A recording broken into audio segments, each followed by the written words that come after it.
What is good, people? It is the KOA podcast. I am Sasuke the Savage. He is everything animated. What is good with you fine folks tonight?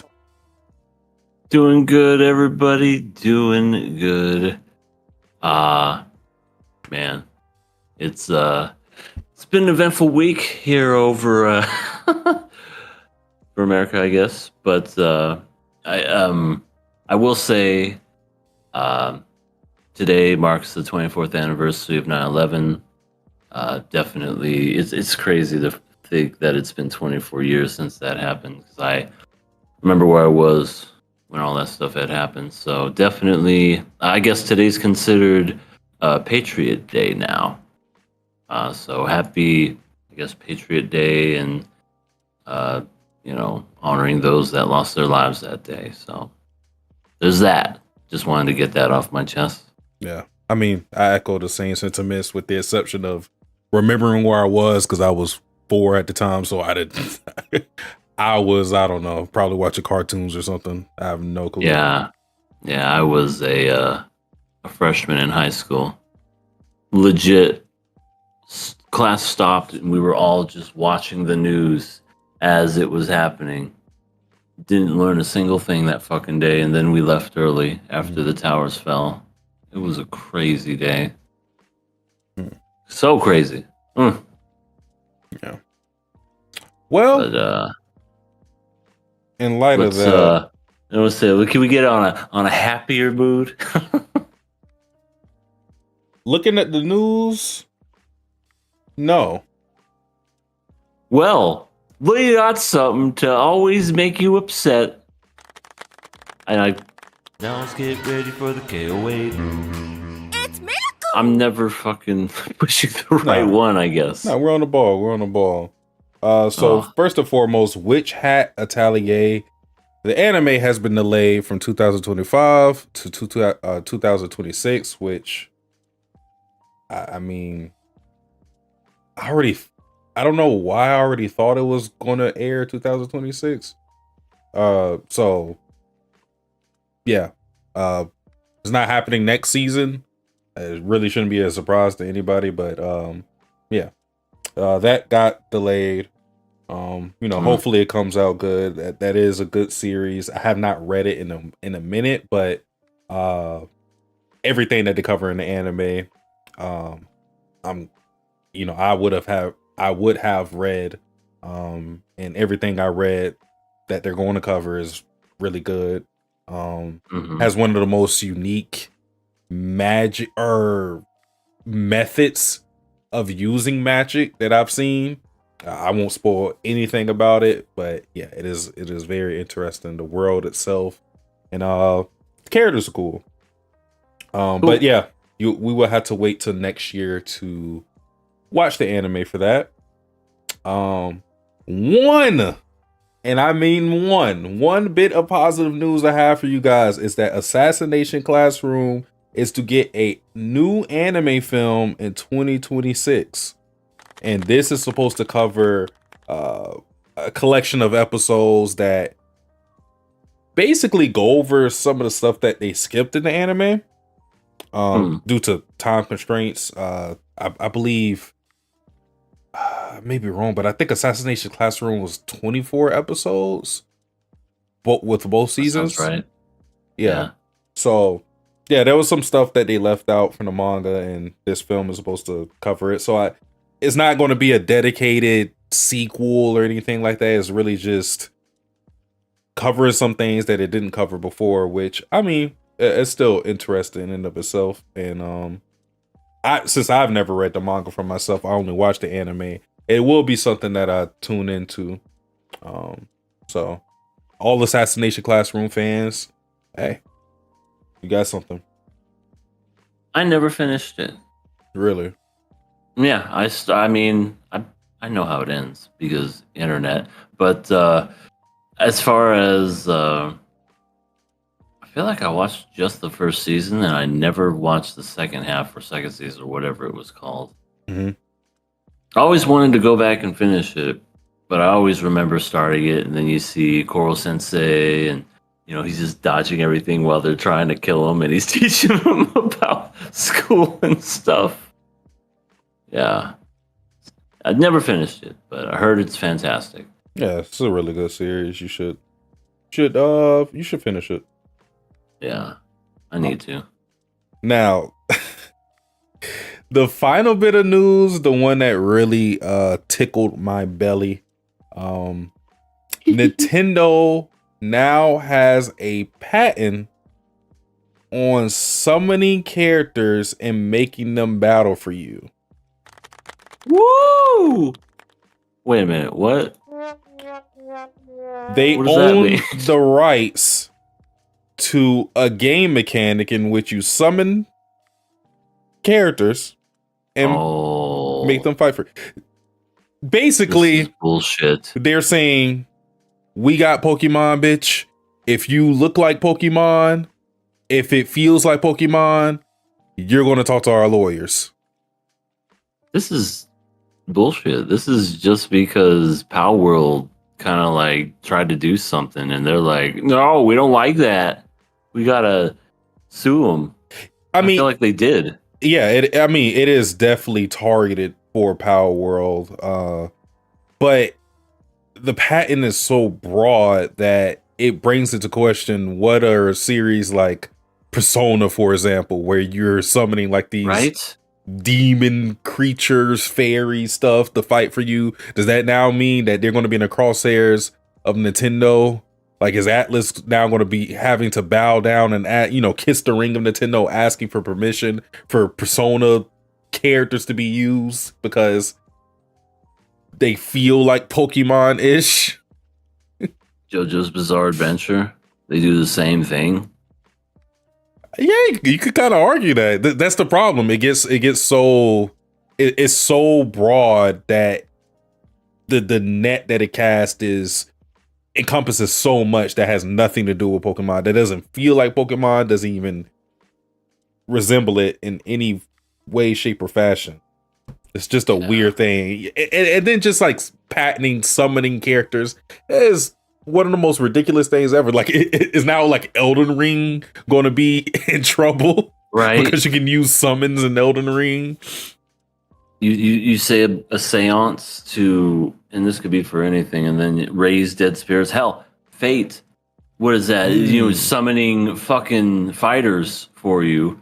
Is that going to be considered an infringe? Yeah, I don't know what is up with Nintendo, and I know they've been like this for a while, but I just feel like they've just embraced the whole villain role. They don't even care anymore. They're just like, yeah, we're coming after you for creativity, so fuck you. We're gonna be evil now, even though it's all a front. Oh, we're Mario. We're the plumber guy. Remember him? He's so cute. And now, yeah, they're just evil. I feel like they've always shown their hand with them being evil. It's just that people enjoy their game so much. It's really just so yeah, and I definitely think the Switch 2 is gonna make people snap out of it. In my personal opinion, just because I'm not buying a Switch 2. I'm definitely not. I'm not supporting these people anymore. Yeah, let's make it backwards compatible. Okay, fun. Pay me $30 to play your game you already bought. Then you can play it. No, it's not how it works. Well, then you're not playing it. Ugh. The issue is that the Switch 2 is going to be successful. It is. It's just, I don't think it's going to be as successful as the first Switch, I think. Yeah, I mean, that's definitely debatable, but the problem is that we, as a unit, as a population, don't really stand on business when it comes to stuff like this. As long as people are getting the product that they enjoy, they're willing to bend over backwards to support it. They'll pay whatever price. They'll basically support businesses with bad practices. That's just how it works, and that's with everything. That's not just the gaming industry. That's with literally everything. Yeah. No, you're right. It stinks, and they hide behind the fact that we're a family. No, you're just as evil, if not worse, than other places. Hell, at least Sony has the decency to tell you when they're stealing shit from you. Yeah, we got our stuff hacked. Yeah, here's a free game. Oh, but guess what? We can take that back from you because you don't really own it. At least they have the common courtesy to say that while Nintendo pretends to be your friend. Yeah. They're definitely the friend that you got to watch out for, or maybe not your friend at all. Yeah. They're the one that, you don't relax in front of them. You don't even try to sleep because you know they're going to rob you blind whenever you wake up. Yeah. Well, But that's all the news I have. I want to say now it's time for EA's deluxe news package. DLC?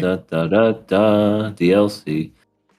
I don't really watch the Emmys. I don't care for award shows. Haven't in many years. But Arcane Season 2 has won Best Animated Series at the Emmys, and I thought that was great just because I loved the way Arcane ended. Have you had a chance to see Season 2?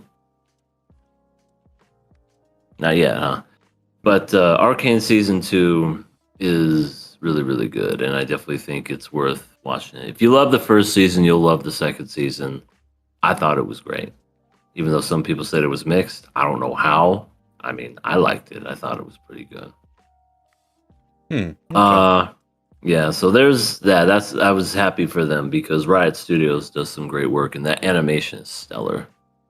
IGN doing IGN things. They go ahead and they rate Demon Slayer Infinity Castle movie a 6 out of 10. This is the same people that gave it a 4 out of 10 for the Hashua arc. So take that with what you will. Just go away, IGN. Yeah. I'll say, while I'm not the biggest Demon Slayer enthusiast, if the movie looks anything like how Demon Slayer has looked the entirety of the series, there's no way IGN's their rating is going to reflect what the masses think at all. Correct. And I agree with that. So last week we were talking about One Punch Man and how it's gonna be totally a success next season. Totally. This is a quote from the actual One Punch Man season 3 director. You know, the one that does hentai and everything. This is his words, not mine. It probably won't be as good as season 1, but the work embodies the passion and ingenuity of its creators, which is a nice way of saying it's not going to look good. He should just not be on Twitter. The fact that he said that before it even came out is like suicide. Why would you even say anything? Yeah, just keep your mouth shut. Listen, you're going to get cooked either way. That's just how it rolls. Is it fair? No, not necessarily. But that's just how things work. Get off of social media now. Right now, deactivate or just turn your notifications off for the next what is this going to be? 3 months, 4 months? Yeah, just turn it off. Just go turn it off. Enjoy the fall season. Enjoy the holidays. Yeah. Christmas is coming along. Be with your family. Mm-hmm. You know, don't even listen to any of it. But when I read that, watch some hentai. Get inspiration for next season. But then when I read that, I was literally like, that is the worst thing you could possibly say about. It's probably going to suck ass. But you know what? The people did a good job, so give them a pat on the back. My God. PR stunt of the year, ladies and gentlemen. Yeah, that's just him saying, we tried. That's it. We only had 6 fucking years to get it right. Hey, we tried. Yeah.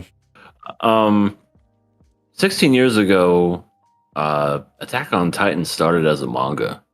It started in 2009, which is crazy for me to even think that that's the case. That's amazing. Solo leveling news, nothing too extravagant. They just got a bigger budget boost. Solo Leveling Season 3 got a 1.5 million budget boost, which is crazy to me because it already looked really good. So it's like, what are they going to do with the 1.5 million? Make it look even better, I guess. So. I can tell you what they're not going to do. They're not going to do One Punch Man Not gonna do director is talking hentai. about. Yeah, and Ingenuity is going to maybe not look as good as season 1. They're not doing that. I'll tell you that.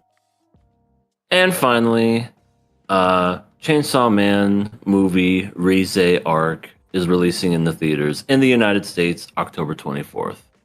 So we now have an official date of when it's coming here because I think not that far from now. I think it's the same month. It's actually going to be releasing in Japan.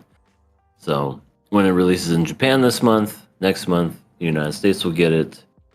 And also about Chainsaw Man, you ever heard of the stuff at Universal Studios, the Haunted Horror Nights or whatever the fuck it's called?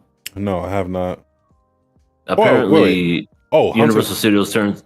Yeah. I forget what it's called. It gets turned into a haunted house essentially. Yeah. I've heard of that actually. During the fall season and whatnot.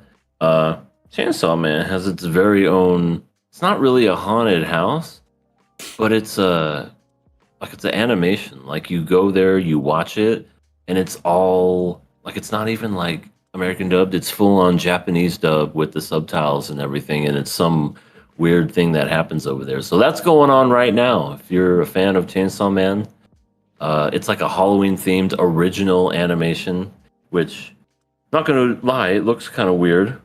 It's literally Toy Story style, where it's like computer animated. It's not even like anime drawn, but that's what the characters look like. It's all CG. Okay. And it's supposed to be 3D. I think it's supposed to be like in the same setting where the Simpsons ride is, and that's where you watch it. So, yeah, that's pretty much all the news. And yeah.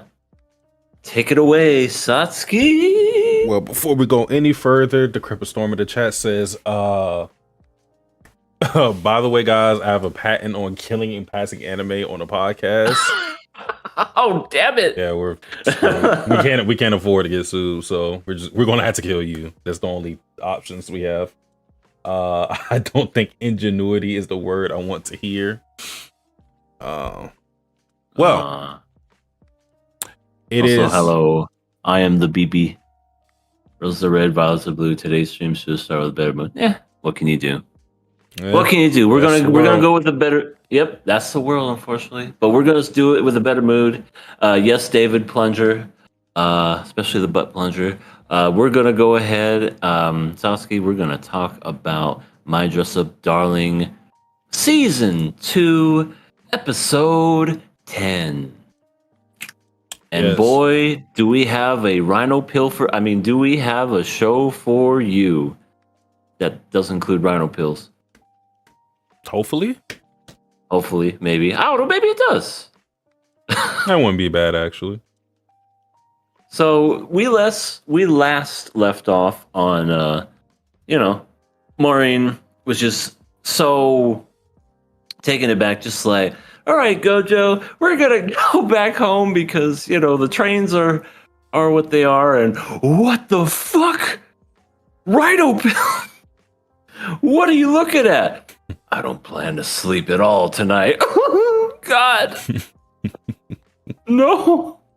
So Marin does what any teenage girl does. Well, I guess if he wants to, fuck it. We haven't even hugged or held hands or even kissed. We're just gonna jump right into fucking. Yeah, because those rhino pills were actually like a fast pass to the panties. Just like a chance card in Monopoly. Just go straight to the pussy. Skip all steps. Go right to Boardwalk, but Boardwalk being the pussy. Oh my God. Yeah, go straight to Boardwalk and Marin, I love what you say here. Freshens up to lose her virginity. She's just like, well, I'm gonna be pure white panties and bra Just gonna, and when she's brushing her teeth too, she's gonna be the freshest. She's gonna be super clean. Yep. I mean, yeah, respect, I guess. Yeah. But yeah, she's freshening up. Gojo's playing the game still, and she's just completely lost. This is the only thing that she's thinking about. She's wondering how in the hell they got here and everything. She ends up just hitting her head like Ira or something, bumps her head, and then that's when they have the classic, and I mean absolutely classic what's the word I'm looking for? The arbitrary romance where he's he does a thing where it's basically like the Kaoru thing, like he's lording over her, looking down at her because she fell, and it's Are like, you okay? Yeah, You smell so good. what the fuck. Are you okay? Are you sure? We're gonna do it right here on this floor. Get rug burns.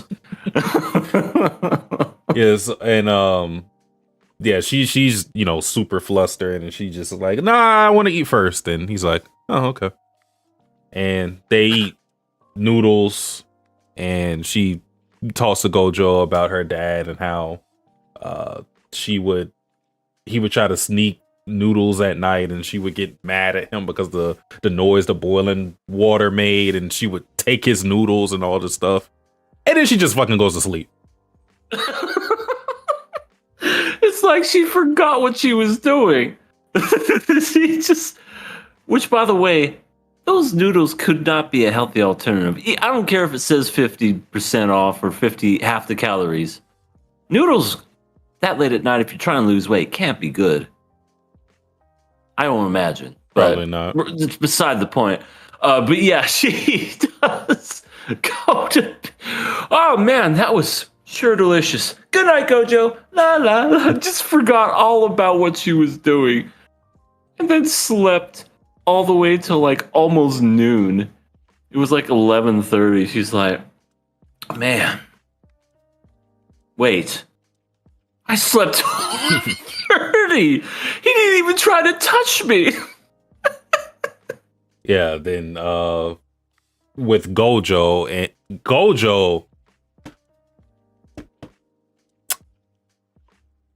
I don't know how. No. First, this is where we need to go.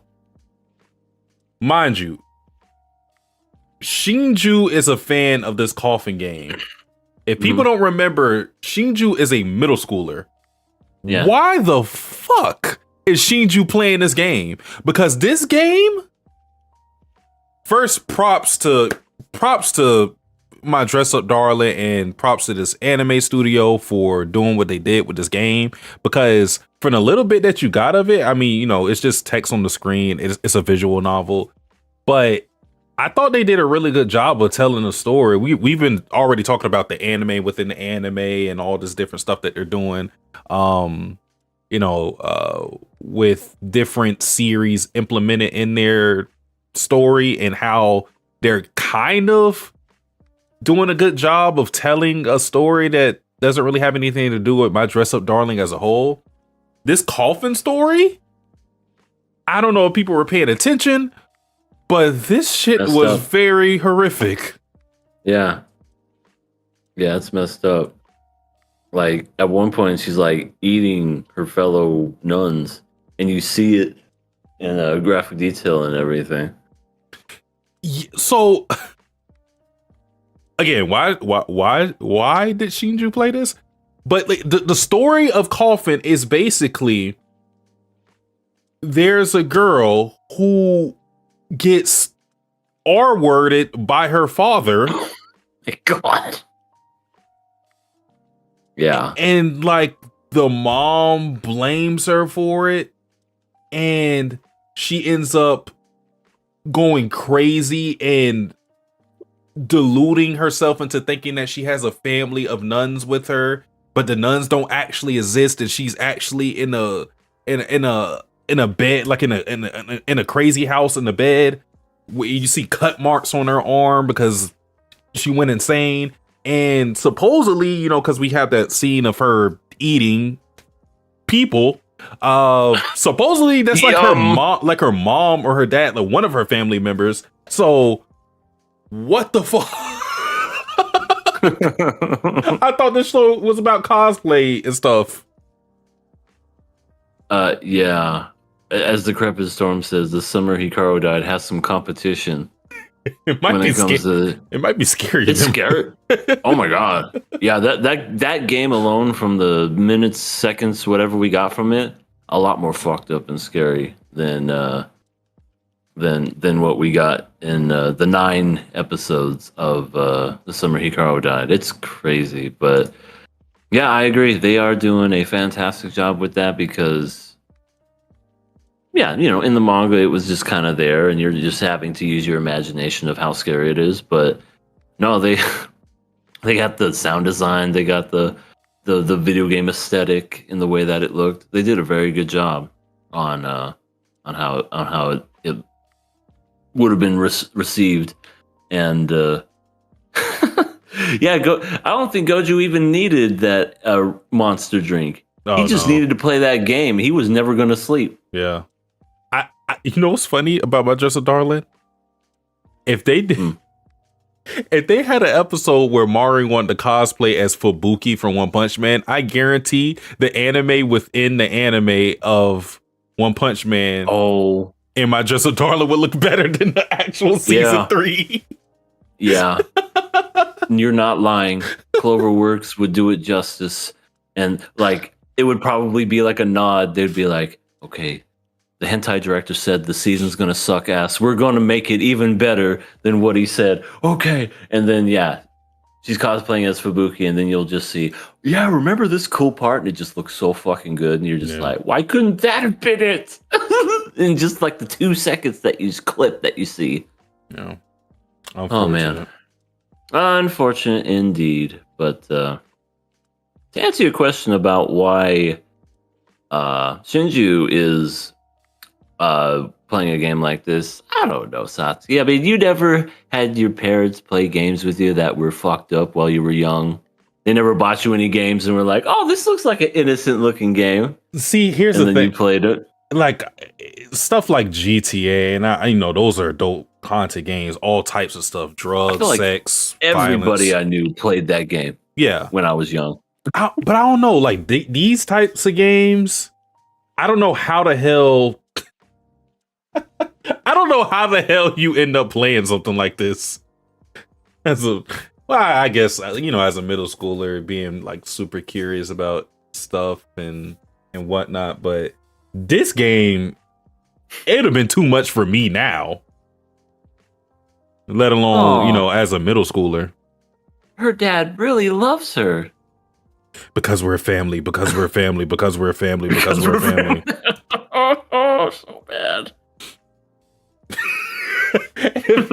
Decrepit Storm said, if My Dress Up Darling did that, or if Dress Up Darling did that, JC staff will probably just copy and paste that into their show for ingenuity. Oh my god. Yes, for the ingenuity's sake. That's right, Decrepit. Weird Chase said, got to go. That you go. Or meat? Wait, is that meat? Hey? I don't know, but thank you for stopping by. Catch us later if you're watching this on the replay. Yes. So besides the coffin, well, actually no, there's one more thing, because Gocho is just so put off and flabbergasted by what he witnessed with that coffin game that he has to let somebody know. So he gets on a Zoom call with a middle schooler and then a adult and tells them how this game has ruined his life, and they're like super happy. I think that's funny though, because it's like, I don't know, I feel like after you watch something, especially if they want you to tell them about it, I feel like that's how it would be. You would just be like, oh my god, so this happened and that happened, and tell everybody all over Discord or whatever. But yeah, middle schoolers just like, oh my god, it was amazing, right? And the adults just like, so lewd. You know what it reminds me of? It reminds me of like how everybody wants that new person to get into Doki Doki. Because I definitely think the coffin game takes inspiration from Doki Doki and being For one of sure. those games that lull you into a false sense of security. Because he even Gojo references his save file being gone, and that is like literally something that happens in Doki Doki. Absolutely. I remember that when I was playing it live and I was playing in front of you guys, and I was just like, man, this one character is on the screen and I can't get her off. What can I do? Oh, I know what I could do. Just power it off. Yeah. They're like, no, you got to do something else. I have to delete something in my computer. I'm like, what? No way. That was cool. That was a cool twist. Yeah. So yeah, that was funny. But we see a little bit of Juju and Shinju, and they have their bonding moment because Juju is styling the wig that Shinju is gonna wear, and she's more cuddly this time around because she's bonding with her sister instead of bonding with her friend Maureen. So, Right. Yeah. Yeah, it was short and sweet, and yeah, that's a little interaction there. But then we get the part in the anime where Marin's just like, damn it, I misunderstood this whole fucking thing. Oh, I feel like such an idiot. I just thought after we had this nice, good old fuck that we would have started dating. Yeah. I mean, they had noodles. Like, that's the next step. Get the noodles, get it between the legs. And then you don't want to say get your noodle, No. and then there you go. You start dating. Everybody knows that that's how it works. You get to know them, you fuck. I mean, you eat noodles, then you fuck, then you start dating. That's how all relationships work. Come on, guys. It's relationships 101. Come on. Yeah, chemistry. It's chemistry indeed. But yeah, she's just like so annoyed with it, cringing, making noises. But I definitely think it was at this point where her imagination also got the better of her, because she's at the point now where, I mean, we knew she was in love before, but I think she is in love with Gojo, like to the point where she's afraid of losing him and afraid of being rejected. And she starts having these thoughts in her mind that if she is the one to ask him, he's just gonna go, oh, I just thought you wanted to be my friend because of these costumes. Yeah, no, I don't like you like that. Gross. Yeah. Disgusting. She just thinks of like a million ways of how she's going to get rejected and how he's going to put her off or, start ignoring her and everything, which is, I think I don't see that much in anime, like where people are imagining themselves getting rejected. Now, there are times where, because this happens, I feel, to prolonged series where people are just, they're so paralyzed with fear of being rejected that they don't end up asking the person out or confessing and whatnot. That much is the norm, but I think with this show, they really go into depth about how Maureen thinks that maybe that her feelings won't be reciprocated, and like how Gojo doesn't or might not think about how she thinks about him. And they show it visually.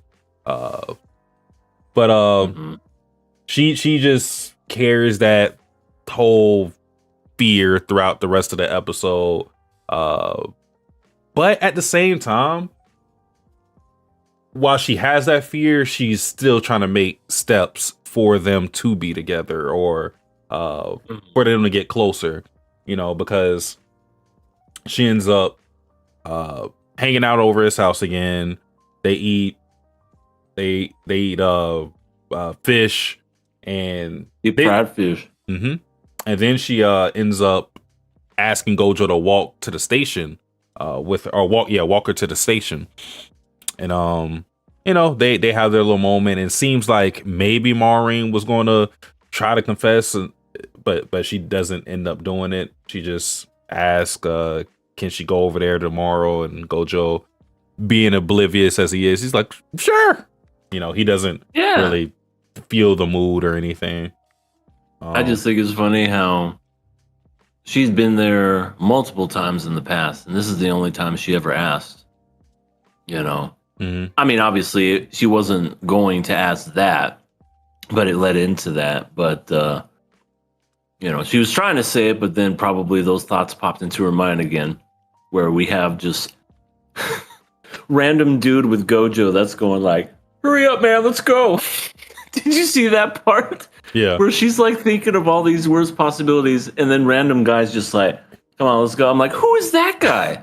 That guy's never been shown in the anime once. Even in her mind, she's imagining friends that Gojo doesn't have. The visual of Gojo looking horrified while wearing that sweatshirt was so funny. Oh yeah, just the fact that she even gave him that. Yeah. He's like, is this the only thing you have? No, in my but size? No, but it's the only thing I wanted to see you in. Ew. I mean, oh, this is great. This is fantastic. I'll kill myself later. But yeah, that happened. I like how she was having all these thoughts running through her mind, and as soon as she gets to Gojo's house, Gojo was like, "Hey, can you go home? Can you leave?" Why did he start with that? And then he tried to clean it up. Oh no, I didn't mean it bad. Why did you say it like that, anyways? I know. That's like something that he would say at the end of like a manga chapter. Can you just like leave? Wait a fucking week and a half for the next chapter. Oh, sorry. What I meant to say was, we have food here that's probably not healthy for you. And yeah, I don't want you to eat it. But she went ahead and she ate it anyway. Because she's a fat ass. She is. I mean, we got. She's not outdoing some other girl that we're going to talk about on a different anime, but yeah. Oh my god. But yeah, that happened. She's happy that she gets to go back tomorrow because that was her biggest fear. No, it never was. But yeah, your best group friends come back this episode. The romance budding rapists make their debut in My Dress Up Darling. The thing is though, these guys were so inconsequential. I don't even know if they deserve that name. These might just be it's like the difference between Scooby-Doo and Scrappy-Doo, because they had like no impact. Because like when you have that's true, the romance budding rapist, they have to do something. They gotta, I don't know, Kabadon, touch the hair, something creepy. These guys didn't have a fucking chance. Maureen dismissed them so quickly that if you blink, you might miss them in the episode. And nobody had to save her, because that's usually the purpose of them being there, is that somebody has to, the romantic interest has to come in there, save them, and that furthers the romance. But here, Maureen kind of just calls her own number and says, just get the fuck out of here, man. Yeah, Maureen, she don't have to worry about being on her own, because I think she's confident in herself to seem intimidating enough to where it's just like, get the fuck away from me. I don't want to be with you or deal with you at all. But yeah, I did think that was really funny how quick that was, because you could have replaced those guys with some random dude asking for directions, and it made the exact same impact. Like you said, hey, excuse me, do you have the time? I'm a little late, and I'm just looking to get the fuck away from me. God, she's so mean. There's also a callback to, I think, the first episode of My Dress Up Darling, because she did something very similar, where somebody, I think, was like made fun of her keychain. Yeah, something like that. And And then she was like, Who likes anime? she was like, shut the fuck up, or I'm going to murder your whole family. I was like, oh, okay. He was like, and it's fun, and that really showed who she was as a character, because he was like supposedly a really hot, attractive guy, and like was putting his own foot in his mouth, saying stupid shit, and she didn't even care. She was just like, I don't care how hot you are, you're an idiot. I like what I like. And I was like, I think that's why I like this girl. She gives zero fucks. Yeah. But by the end of the episode, Maureen is very determined to drop the L bomb, and she's just like, after this cosplay event, I'm going to do it. I'm gonna do it. Do you think she will do it? Because after the cosplay event, if we're to get the cosplay event next episode, then episode 12 will basically be where it might happen, because it's perfectly lining up to end with the season. Yeah. Well, my good old brain that's used to anime has to say to myself, probably not. But I mean, this anime is unique in a way where it does borrow from those tropes, but at the same time, they do things that are different and not of the same genre, and it's unique in that way. But do I see her saying it? I don't know. I think it would really depend on the mood, what's happening. I mean, he trips and falls on top of her, then yeah, no, she's not going to say anything. She's going to be like, "Oh, Gojo, is that a gun in your pocket? Are you happy to see me?" And Gojo's going to be like, "I have to run home now." Okay. I see. Well, we got 2 more episodes left of My Dress Up Darling season 2, so we will see by the end of it. Is Maureen a woman of her word, or is she a lying scumbag loser? Stupid idiot. Yeah. You lying. I'm going to confess. No, you're not. Well, moving on. We are now talking about Sakamoto Days, episode 20.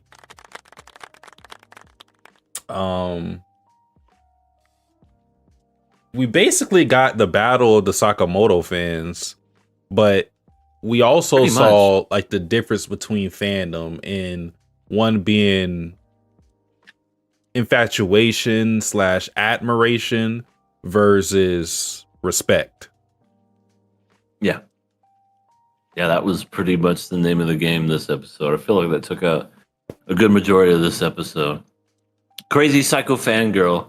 You think you like him better? Ooh, I'll show you. No, he wouldn't even be like that. Come on. Like, I know the guy. You think you know him better than me? Yeah, Kinda. I kind of do. And I love the fact that I almost wanted him to say, dude, he's like married and has a kid. I don't think he's gonna even give a shit what you have to say, weirdo. Oh, I don't even think it's anything like that for her. It's just what she just full on, just pull down the pants, doesn't even care. No. I mean, no, that's not what I mean. I don't think it's anything like romantic about it. It's just she's just like any fan girl or fan boy for that matter. It's like somebody who stands LeBron James or something like that. I always wanted to play against LeBron James. I'm going to be able to block this, and he made it. Damn. Because she's trying to like, she remembers all his quotes, and she's like trying to, when Shin does the what the fuck does she call it? She called it like some pre-game ritual or something like that. So it's that type of admiration. I don't really think it goes into the romance part of it, but okay. Yeah. I mean, but the thing is about her is that she admires the Sakamoto in her head, basically, which is it is Sakamoto in a sense with his assassin side, the stoic and cold-blooded killer that she sees him as, but you know, in actuality, we know Sakamoto not to be that type of person. Even before he met his wife, I don't think he was like that. It's just that he is quiet. That's just part of his character. That's not him trying to be a mysterious, brooding assassin. That's just him. He just doesn't talk that much. I don't talk that much unless my wife decides to jump off a building. Then I will do everything in my power to stop that. Jedi. Bye bye. Still bye bye. That's right. Still the best thing that happened in the series. Yeah, I mean, she pretty much proved that it doesn't matter how many crazy people come in this show, nobody's going to be as crazy as her. That's true. I mean, we think this girl, Torumaru, is insane. Sakamoto's wife is nuts. Yeah, absolutely bonkers. Mm-hmm. I don't know anyone calmly just falling to their death. Bye bye. So what if he didn't catch her? I mean, that's it. Game over. I'm sorry. So we learned something very big, which, I mean, we already knew they're related, but we get a confirmation on their relation, which is that Akira is the niece of Rion Akao, which is the friend of Nagumo and Sakamoto. It's the blue-haired woman that we keep seeing in their flashbacks, who they seem to be close to. We still don't quite exactly know who this character is, but we know that, again, she is close to both Sakamoto and Nagumo, and she might be dead based on the context around her, but we still don't quite know. Sounds a little crazy. First of all, she's a hell of a shot. Pinpoint accuracy. Mm-hmm. Just getting right in the middle. And then all of a sudden, I don't know, like, I guess the boys made a bet of like giving her lunch or whatever. She like did it and she's like, hey, give me lunch. I'm going to kill you. Just full on, just didn't give a shit and then shot at them. Yeah, shot at. Sheesh. Yeah, took off like Sakamoto's clothes, his shoulder, a bit of his shoulder. Yeah. Just, I guess all the women in this show are nuts. Yeah. It's a little love tap, you know. It's like basically just tapping on one on the shoulder. Just tapping them. Wake up! For sure. You like, so that's what they use instead of alarm clocks. Yeah, they just shoot you awake. That's what they do in the society or guild or whatever this place is called. Yeah.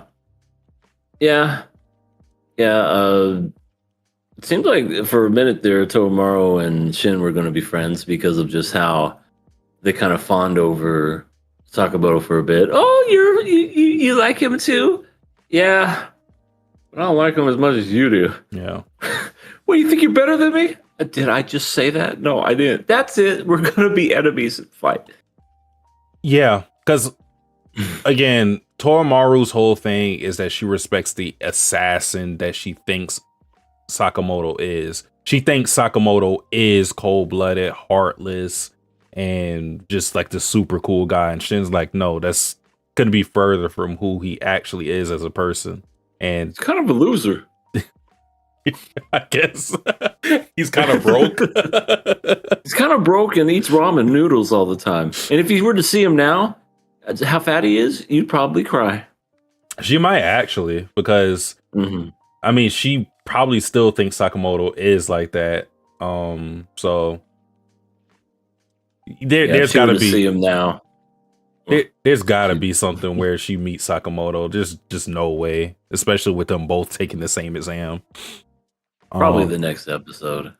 Yeah, but yeah, I thought it was very interesting what was going on with Shin and like his whole dilemma in this episode, which was that and this is something he's been dealing with before, but first and foremost, he wants to be the partner of Sakamoto. He wants to live up to earn the respect of Sakamoto rather than just always being at his feet and being a sidekick to Sakamoto. You know, he wants to actually help him at his side, basically be able to give what he's been given by Sakamoto and his protection and his love and affection, basically, because pretty much treat Shin like a son.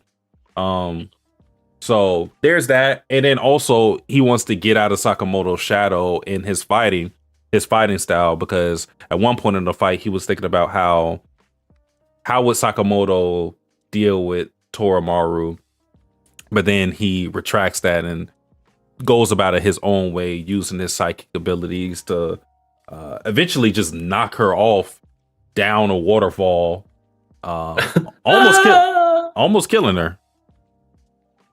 Yeah, probably should have let her. Probably should have, because she was able to swim out, but she didn't want to come up for air because her stupid doll somehow got underneath a rock underwater. But okay, sure, whatever. And she's just like, "Oh, my stupid doll that I made. I'm trying to get it out," and he's just like, "Come here, idiot," and then brings her to shore. And I was just, I don't know. I almost was waiting for something to where maybe she was trying to trick him, because he read the minds of of her saying, "It's stuck, I can't get up, I'm gonna drown," and he just felt bad. I was just waiting for him to jump into the water, and then she goes, "Haha, I tricked you," and then his ass got pulled under or something. Yeah, I mean, I think we've had that a couple of times this episode or this season, where people just trick themselves. It could have been like that too, just because she already was thinking that he might be psychic. Like, she kept reiterating that. So it could have been they could have did something like, it could have been a fake out like that, where she just figured like, let me try to fool him to see if he really is psychic. It could have been something like that, but no, she was being earnest. She just wanted her Sakamoto doll and was willing to die for the shit. Yeah, she stitched it herself, that's for sure, and she was willing to die for that stupid little stitch. Poor thing. And then we had Kaji in the episode trying to help, but he just keeps talking super low, so nobody pays attention to what he's saying. Yeah, he is. And as Shin is fighting Toramaru, he's like, "Should I help? But I don't want to come in now after I haven't said anything. So I'm just gonna wait until they ask for my help." And then he's seeing Saba, because he's sickly, so he's like, I'll go rub his back. And him being a clean freak, he's like, "Don't touch me." So he's just thinking like, "Oh, well, shit." Yeah, he's interesting so far, and it made me think, why is he such a special selection? I understand why Toramaru is. Still don't know why this guy is, and the third guy that came up, well, we'll probably never know, because it wasn't really him. He's being controlled by Gaku.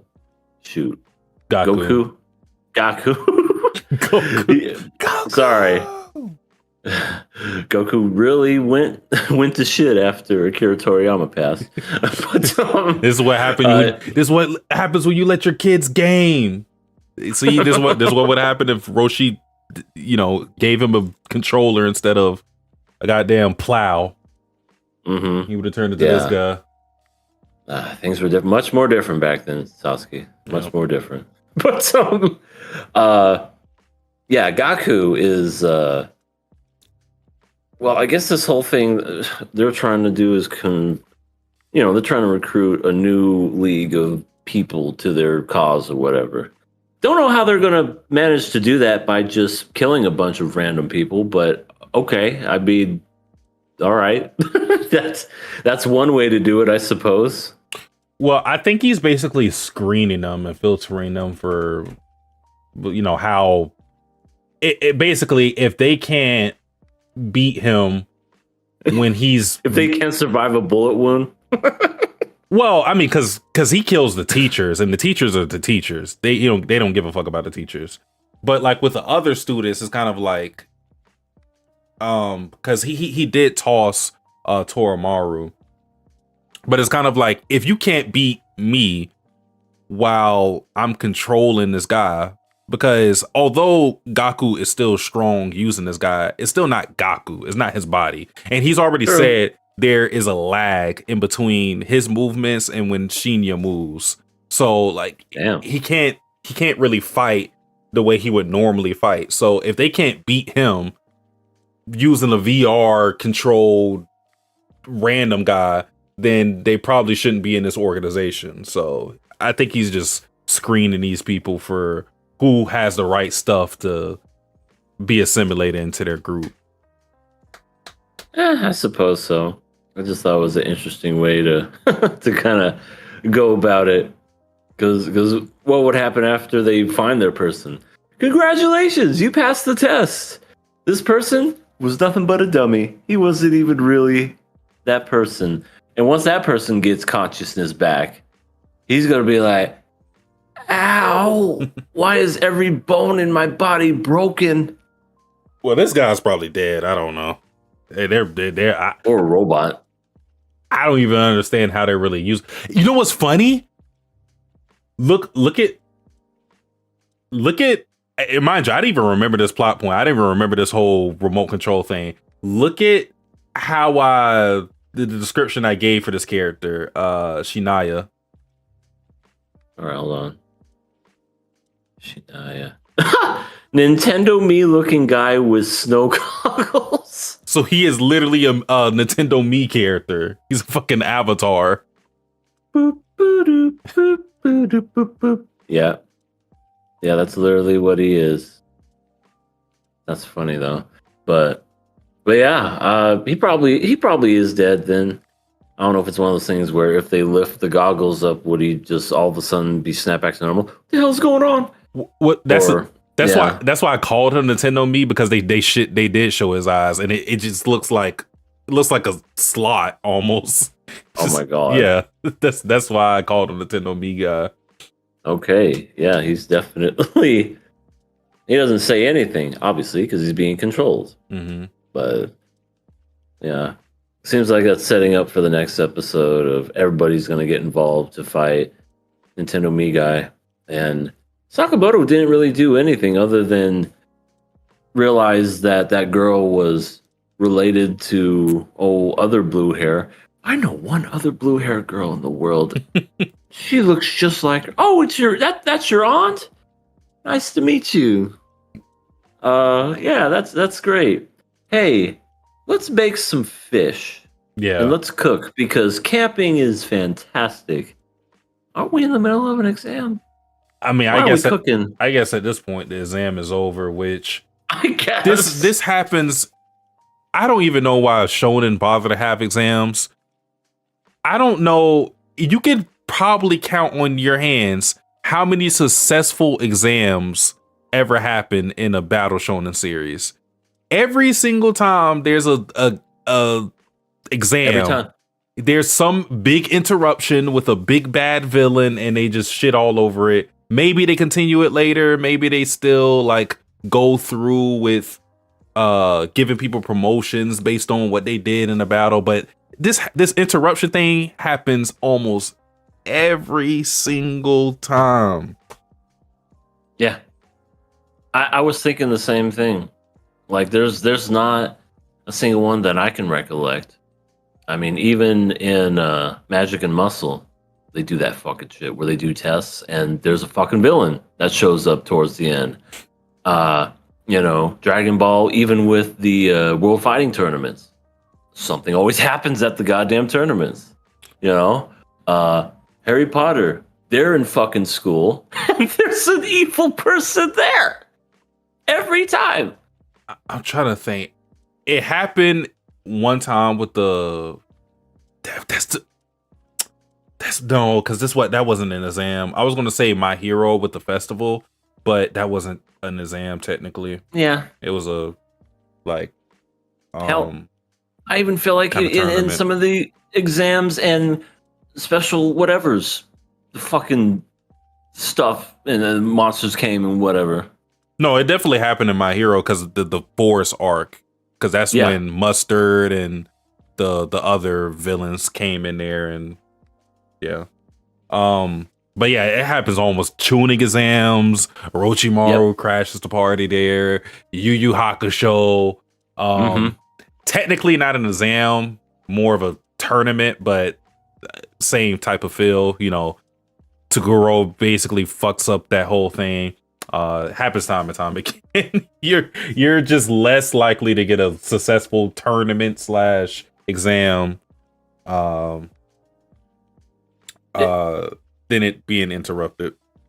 If I ever see a shonen where it's a successful exam, test, or whatever, I'm going to give it 5 stars automatically just for just for having it be uninterrupted. It's like we saw the first time ever an exam go uninterrupted and actually test their strength. And the teachers kept everything in check.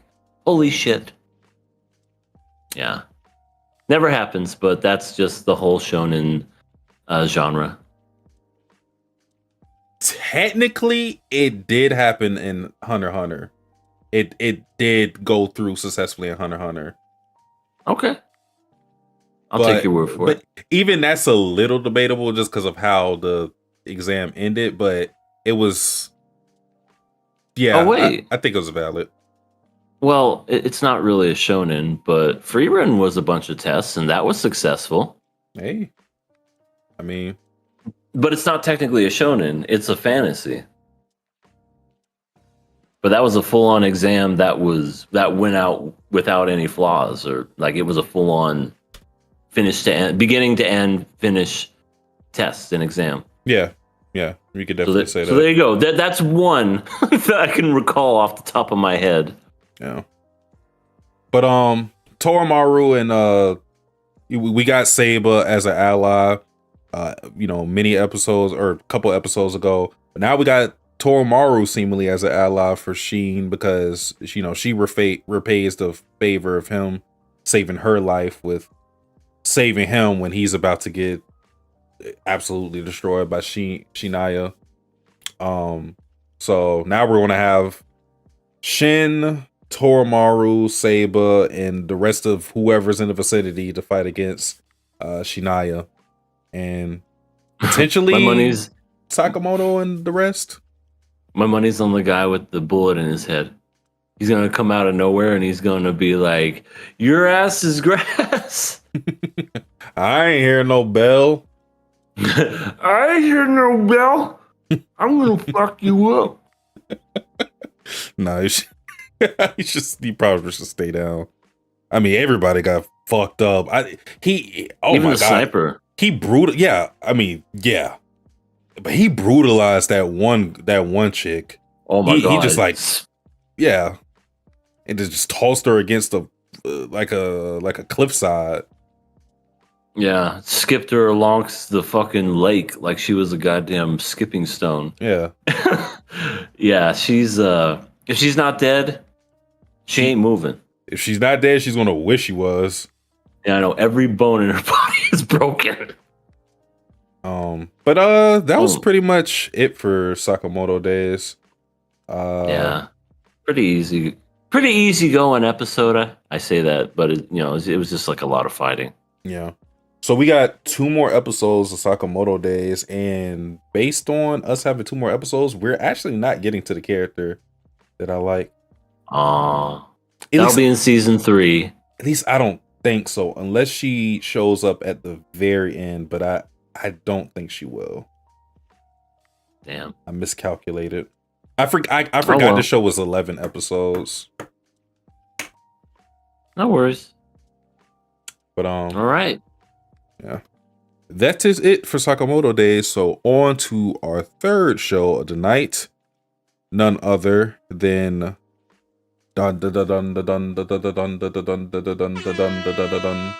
Season 2, episode 11. Damn, episode 11? I know. We're almost done with this. season 2 for Dandadan. But giant kaiju battles fighting shit that happened this episode. We get all big and bad kaiju monsters stomping around. But yeah, Momo Okarun and Akira start fighting it. Not really doing much of anything. It's they don't know anything about monster movies. You can't defeat a monster by just being a regular person. Yeah. You have to be a monster to defeat a monster. That's the logic of monster fighting.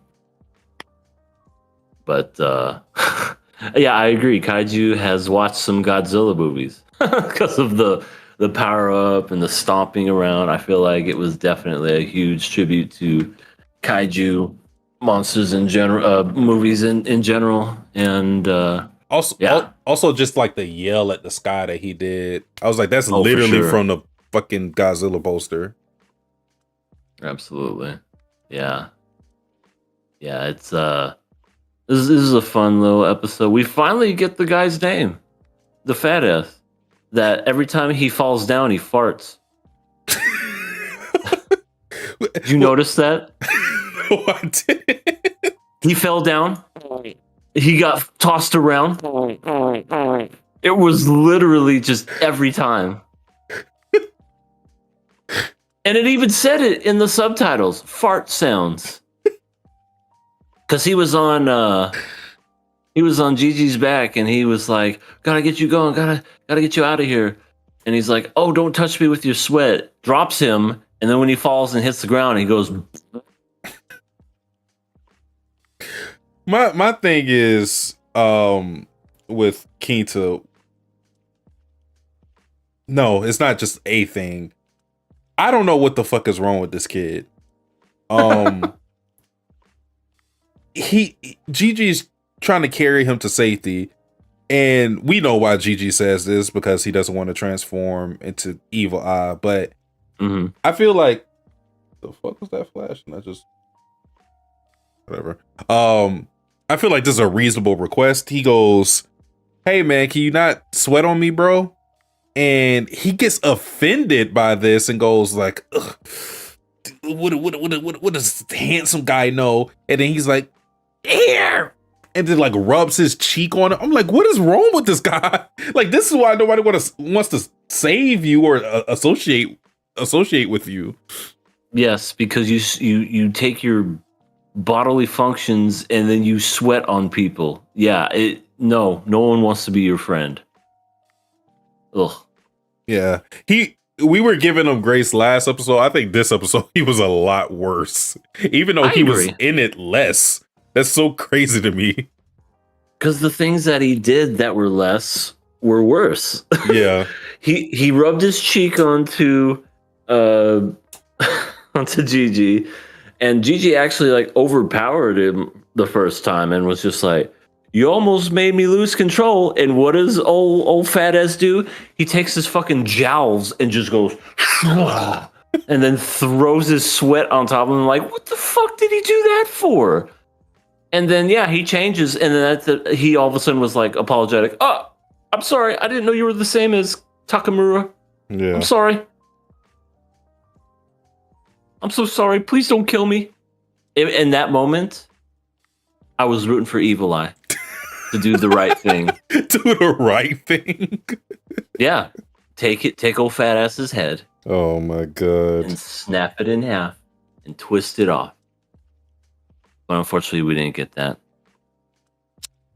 Unfortunately, he went the other way thinking it was Tuesday. He thought it was Taco Tuesday. Which means we get to fight. Hell yeah. And then he ran all the way home. Not before throwing a backpack in the other direction, hitting the kaiju. Right. That sent him for a loop. Almost made me think he probably could have taken on that kaiju by himself, Evil Eye. All he did was throw a backpack and knocked his ass down. The thing is, he has one move that could maybe do it, but I don't think his regular moves would have been able to take down the the kaiju because it's just that massive. Because mind you, Momo, Okarun, more so Momo and Ira, they're giving the kaiju their best shots. You know, Ira's doing the whole blindfold thing, and then she's using her hair to basically bring him down. And every single time they're about to bring him down, he just plants that right foot, and he's like, "Fuck no." Yeah.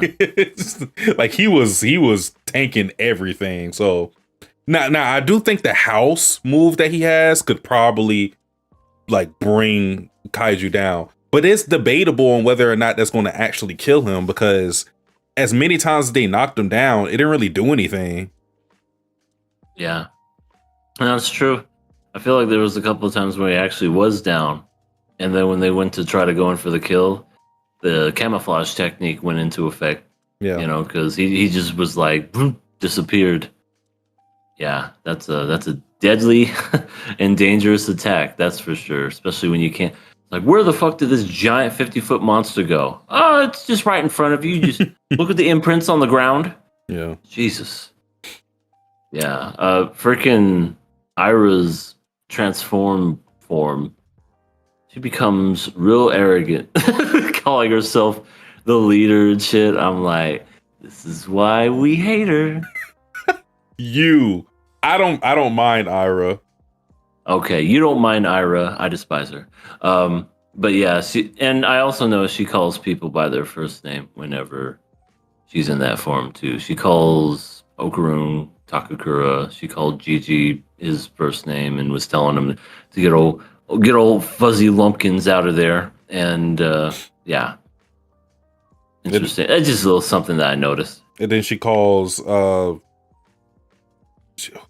it wasn't Turd Nugget this time. It was something different.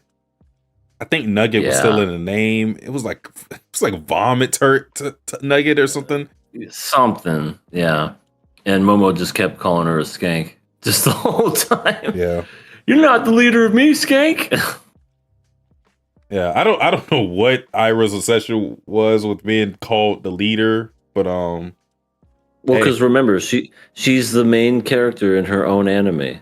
This is true. At least that's what she thinks anyway. After she got a concussion, but after before then, she was just like normal psycho, I guess. We still haven't gotten any focus on her friends, by the way. They're dead. Oh yeah. Okay. They're dead. She's mourning the loss of the fact that they got flung and buried underneath some rubble. What you want to talk to me about, Ira? Jump this bitch! The Crumble Store says, usually only lollies get EA to advocate for that to be done to a character. He's talking about you want a king to dead. I mean, he had it coming. He would throw his fucking sweat on people by just shaking his jowls. How dare him? Yeah. I mean, imagine that. Imagine if somebody sweated on you and did that to you like a wet dog. Yeah. It's disgusting. I mean, it's not as disgusting as it, but it's basically spitting on someone, essentially. Pretty much. I mean, yeah, spitting on it would be way worse. I'm not gonna lie, but still, if somebody just intentionally just drips sweat on you like that, yeah, I'd be pissed. Mm-hmm. And yeah, that's why I said evil eye, evil eye, evil eye. But he never did it. Yeah, he just missed by that much throwing that backpack. So all the gang meets up at Momo's house as they usually do, and Evil Eye's thinking it's time to fight. Okarun's like, bro, it's not the right day. And I thought it was pretty funny. Murder. Yeah, he kept saying that, but like after Okarun said, like, yo, it's not the right day, he kind of just got dejected from the entire conversation. He wasn't saying anything really except the I want to kill someone thing. He was just like, man, it's like a little kid. Whatever. Yeah. He's like, it's not even Tuesday. Man, I want it to be Tuesday. Mm-hmm. Fuck this non-Tuesday. It's only Friday. Mm-hmm. So, Yeah, and Okarun doesn't ask Evil Eye for help because even though obviously Evil Eye would help tremendously, he doesn't want to break their agreement, even for their safety, because he doesn't want Evil Eye basically to have an end to fight or to have any exceptions to the rule that they set. Because Right. if he goes, oh yeah, Evil Eye, fight him, it's okay because we're in danger, then Evil Eye can, come to the surface, and the next time he's like, well, how today may be Monday, but I want to fight you today, and if you don't, how about I'll just beat up Momo or something like that. He'll Right. throw in a loophole, since Okarun uses a loophole for him to fight. Right. He doesn't want that. Yeah, I thought that was reasonable thinking too. Whenever,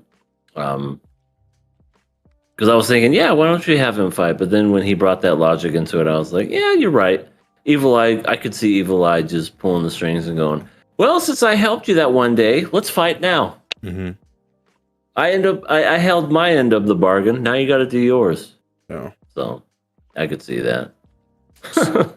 But also, Satsuki, did you predict this earlier when it came to like using that stuff to transform the house? Well, here's the thing, because I saw what you wrote, and then I looked back at the podcast. Technically, we both. Okay. Basically, I threw the assist, and then you dunked it, because I brought up that the house could be used as a weapon, and you literally said it could be used as a mech. Like literally, you said. Oh my god. I guess I didn't know my own my big brain, I guess. Yeah. My god, but yeah, we got an homage to Voltron and Gundam and anything you could imagine, because the little thing where was the little spike right there, I'm like, that's totally Gundam. And then when they're all going into their separate shoots, that's totally Voltron or Mighty Morphin Power Rangers, for sure.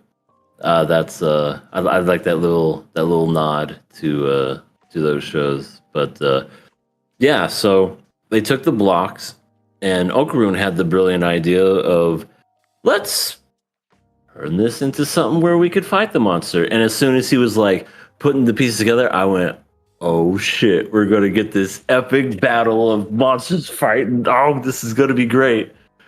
And of course, this is where we find out old fat ass's name is Kenta, and he's like, I'm gonna be the one to come up with the design for this mech. And he tried, he got it started, but apparently Momo was the one that kind of like ruined the look of it, because she went with like a Buddha head or something. Yeah. So the mech is like a giant 50-foot mech with a Gundam thing at the front, but also a Buddha face. Looks just like Buddha. And now we're gonna wonder, how the fuck are we gonna fight with this thing? Because that's kind of like the big thing. How are we gonna move this? Yeah, and they all gotta coordinate with each other. And let me see. It is Okarun, Momo, Gigi, Ira, and Kenta. Kenta. Yeah. So we'll see how they coordinate with each part, because there's definitely going to be some jank when it comes to beginning of it. They're not going to move right. So next episode should be entertaining. Next episode is going to be the last episode. I still can't believe we're on episode 11. Right? Wow. It's 12 episodes, right? Or is it? Let me look. Let me look.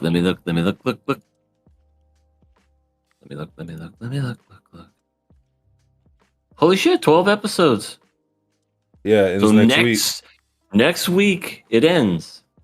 And then 12 episodes for my dress up darling. 13 for next episode. We're talking about 12. Okay, so it's basically all of our shows are kind of coming to an end now. Yeah. Well, we will. 12 and 13 episodes. So yeah. That's pretty much the whole episode. I think so. Yeah. Decrepit Storm asked an interesting question. He said, if you had the nano machines, what would you be best suited to imagine / create? Oh man, that is a good question. I guess if it's just the machine itself, we're not talking about taking pieces from the house or whatever. If I was to create something, shotgun for the no, I'm kidding. I would probably create, because you can create anything you want. You just got to kind of imagine it. I don't know, maybe like a camera or something. I'll a photos opportunity. Oh well, okay. So I don't know why, but I was thinking about. I thought the Decrepit Storm's question was more so asking what will we create to fight the kaiju rather than just. Oh no, I think what he's asking? No. I think your thinking was right. It's just that's what I thought, because I was thinking like, what would I make to take down the kaiju? I'll probably think of like the big ass scissor blade from Kill la Kill. Just sever him, just bisect them immediately. But what would I best be suited to create? What's something that's always in my mind, or like something that you can have the next newest manga of something. Would it work like that? Make a bigger shelf for your manga collection. That would be cool. Like I could probably like literally imagine a PS2. I just remember taking apart a PS2 and just how it's constructed. So PS2. Oh, okay. Get myself a GameCube, play some old GameCube games. Yeah. But that is it for Dandadan. We have one more episode of the season. I think. Wow. Went by fast. Yeah, I think it's safe to say at this point, with one more episode left, I enjoy this season more than last season, which is sort of a surprise because we started off the season very, very, very, very fucking weird. But I don't know. I really I don't With your think favorite characters, the family. Oh god. At least we got rid of them. The families. Thank God. It's weird though because I think season 1 still had the best overall episode with the one of the ballerina. Yeah.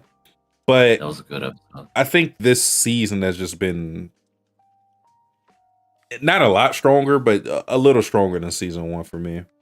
I've really been enjoying what's going on with Seiko, especially. Like, yeah, for sure.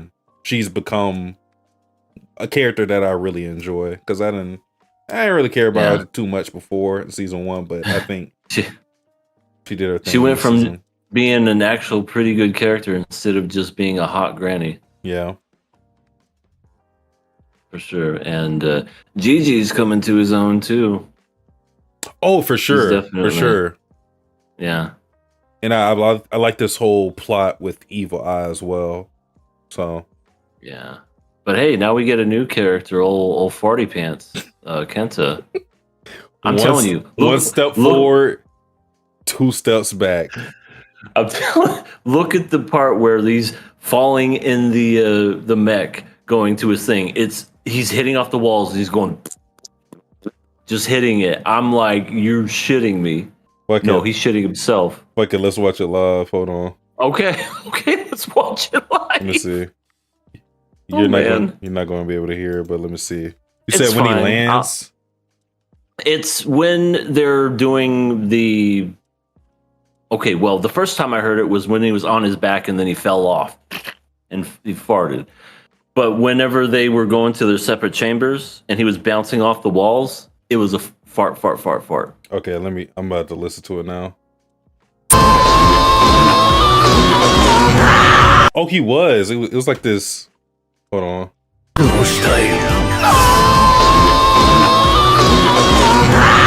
He was like, "Blew, blew, blew, blew."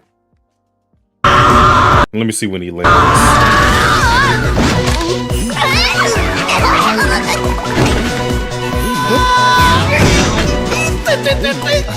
He's like a rubber ball or something. It's like a whoopee cushion. It's literally a human whoopee cushion. My God. But that's Kenta. I am Glasses Fat Man. And I thought he was going to be a little redeemable because like I said, last episode it was not bad. This episode, farty pants, throwing sweat on people, and yeah, the only good thing he did was create a mech, half create a mech. Yeah. next episode, maybe we're back to rare form. We don't know. He's probably gonna control the whole mech. I guarantee it because this is his specialty. Well, yeah, he's definitely going to be the one to really direct them. Like he's going to be the. Well, I don't know if he's literally the head because I didn't see who was where, but it didn't show. What if they, because we have the notion that arm, leg, yeah, head. Like, what if it's different body parts entirely? Like, what if somebody's just the ass? That'd be a twist because it's always been that 2 arms, 2 legs, and a head. But one's an ass, another one is like a boob, the other one's a dick. They don't even move anything. It's just you just see the lower half just swinging back and forth. It's like this isn't moving at all.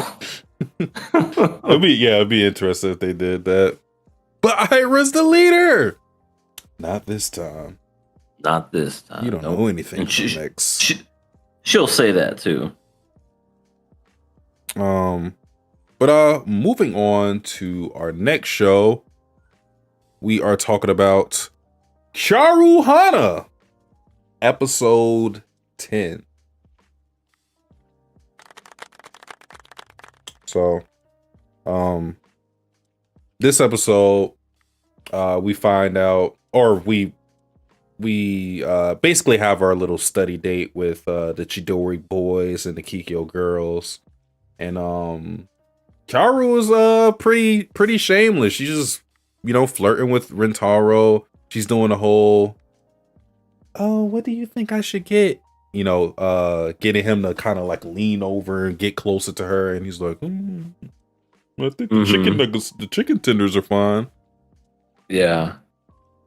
Yeah, and she's looking well animated in certain spots on purpose. It's like, look at her shine and look beautiful with flowers in the background and shit. But yeah, she's definitely shameless. So there's 2 things that she's shameless with. That and food. Food, she just, if food was a person, it would have been murdered 100 times over. She literally bribes Usami into consciousness with promises of dessert. Yep. Like he's a child. Like, stay up another hour, do your homework, and then you can get a velvet cake. Yay! Hell yeah, what a velvet cake. You're the best. And they were like, she's very motherly in this moment. Yeah. I thought it was really funny when they looked at Subaru's study book, or oh yeah, it was like that thick. Yeah. And then their shit looked like a fucking like an Adventure Island brochure or something. That shit was thin as hell. It's the manual you get to the games that used to come with games. Yeah. You take it out. It's like, oh, this is how you jump. This is the art. This is the style. That's how big their study guide was. Yeah, they're giving them the basics. I get either that got to be the most concise book ever, or they don't give a fuck about these kids. I don't think they do. I don't think they give a fuck. They're just like, they're just gonna grow up to be a bunch of idiots. They're just men. Yeah. Let's just let them float on by. Yeah. But yeah, Subaru was like, really? That's all y'all have? And they're like, yeah, pretty much. And then everybody was surprised that Saku wasn't a dumbass, which He's smart. yeah, because he was able to solve one of the equations in the Kikyo Girls' book, but unfortunately he sucks as a teacher, which I get it. I get it too. There are just some people that just want you to read their mind, or they just don't know how to say certain things. It's like, so you just got to put the stuff with the thing and the thing with the stuff, and then before you know it, it's the stuff. You know what I mean? It reminds me of when I think her name is Shoko from Jujutsu Kaisen was trying to explain how to use reverse curse technique. She was like, you froom shroom and then you froom froom. Oh my god! And they were like, what? you froom froom and then you shroom shroom. Yeah. What? The fuck are you talking about? You know, the froom froom shoom shoom. It's basic science. Yeah, because I can get having something in your head and not being able to properly dredge it, especially because they say like the best how you really show that you truly understand something is if you're able to explain it to a child. You're able to break it down to the most simplest components, and because you can know something but not really be able to teach it. So true. So I think that's Saku's issue, and then too, he's really in general not really great at communicating. So yeah, that's what holds him back. Yeah, I definitely think that's a character trait of him. Is just he just doesn't know how to express himself, doesn't know how to explain anything, and it just kind of falls on deaf ears. But he's a genius. Yeah, he's a smart boy. So they have this wonderful study session, and my God, wouldn't you know it, Usami and Rintaro, they passed again. Congratulations. They avoided failing not just one time, but a second time. That's amazing. Yeah. That is awesome. I'm happy for them. Rintaro had his motivation with Kaoru, and Usami had his motivation with food. So I guess it worked in the end. Pretty much.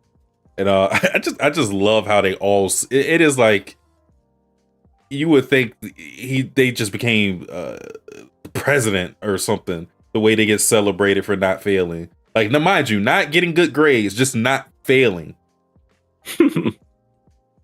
Yeah.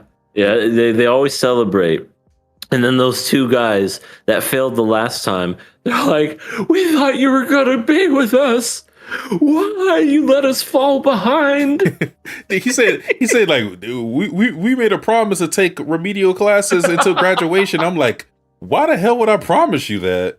I am not trying to stay in school for my summer. Right. And also, I want to enjoy my summer and not have to deal. Because I notice in these animes, they'll have summer break, but then they still have to do homework. Mm-hmm. But I guess if they pass it like they did there, they don't have to do homework over the summer. Good for them. I looked into it before, but the Japanese school system is so much different from ours. Mm-hmm. Like they pretty much don't have any amount of the breaks that we have. Like that's all they do is study. Yeah. So yeah, them taking remedial classes is a big blow to their social life as students, because that is a lot of time that they miss out on not having fun and just studying, but we had the teacher give this speech where he shows himself to be a You'll good never character. amount to anything. You'll fucking suck. Might as well settle. No, that's not at all what he said. I was gonna say, I think you read the wrong subtitles. He was just saying it with a smile on his face. No, Yeah. he was nice. Go ahead. You know, he pretty much just told them enjoy their times as students because, you know, when they get into the adult world, things are going to be completely different. They're going to have responsibilities. So basically, live up their time, enjoy their summer, have fun. And they call him Suka-chan, which, you know, about honorifics. When you use a honorific like Chan, that shows familiarity. So they're like, he's the cool teacher. He's a teacher that they may call by their first name. They're not calling him Mr. Jones. They're saying, hey, Larry. You know, he's one of those type of teachers, which I feel like that has its own issues, but I think it's fine here because he does have their respect, and it seems he does have their best interests. So, yeah. He cares about his boys. That's Yeah. so sweet. Mm-hmm. Yep. Live your life to the fullest, boys. You know what that means? Go out and fucking bowl. Oh, But not before they almost blow their cover. I thought you were going to say, I thought you were going to reference my dress up toy with the rhino pills. Oh, yeah. Go ahead and pretend like you're going to get an energy drink. Get yourself a fucking rhino pill. And if your girl's right next to you, she'll insinuate something's going to happen. And you won't even have to say anything. She'll just say, I want to eat some ramen, and then we can fuck. And then everything will work out on its own. You won't even have to say anything. It just works magically. You'll be surprised. Works every time. It works every time. But yeah, it seems like their group of friends have grown a lot. Like the summertime comes around, there's like 10 people in their group now, including Rentaro. They're walking their way to the bowling alley. Oh, this is great. And Usami, being the wonderful person that he is, hey, isn't that the Kikyo girls? Hey, Subaru. Hey, Kaoru. Shut up, mother. Yeah. Oh, right. I forgot. We hate each other. Yeah. So I think that's why the other friends were there too for a moment like that, because if maybe they were by themselves, they could have probably greeted them. So I think they were kind of there just to show, like, although these guys are friends now and they've made significant progress in their relationships and dynamics between the two groups of the Chidori boys and Kikyo girls, there still exists that barrier that can't be crossed. Like, I think it's not just for the sake of, you know, them having to call out to them. I think it's a reason why they're literally on separate sides of the street. You know what I mean? To show like there's still that distance that needs to be maintained between them. Think. You're smelly. You're disgusting. Well, all the way over here. You're smart and smell good.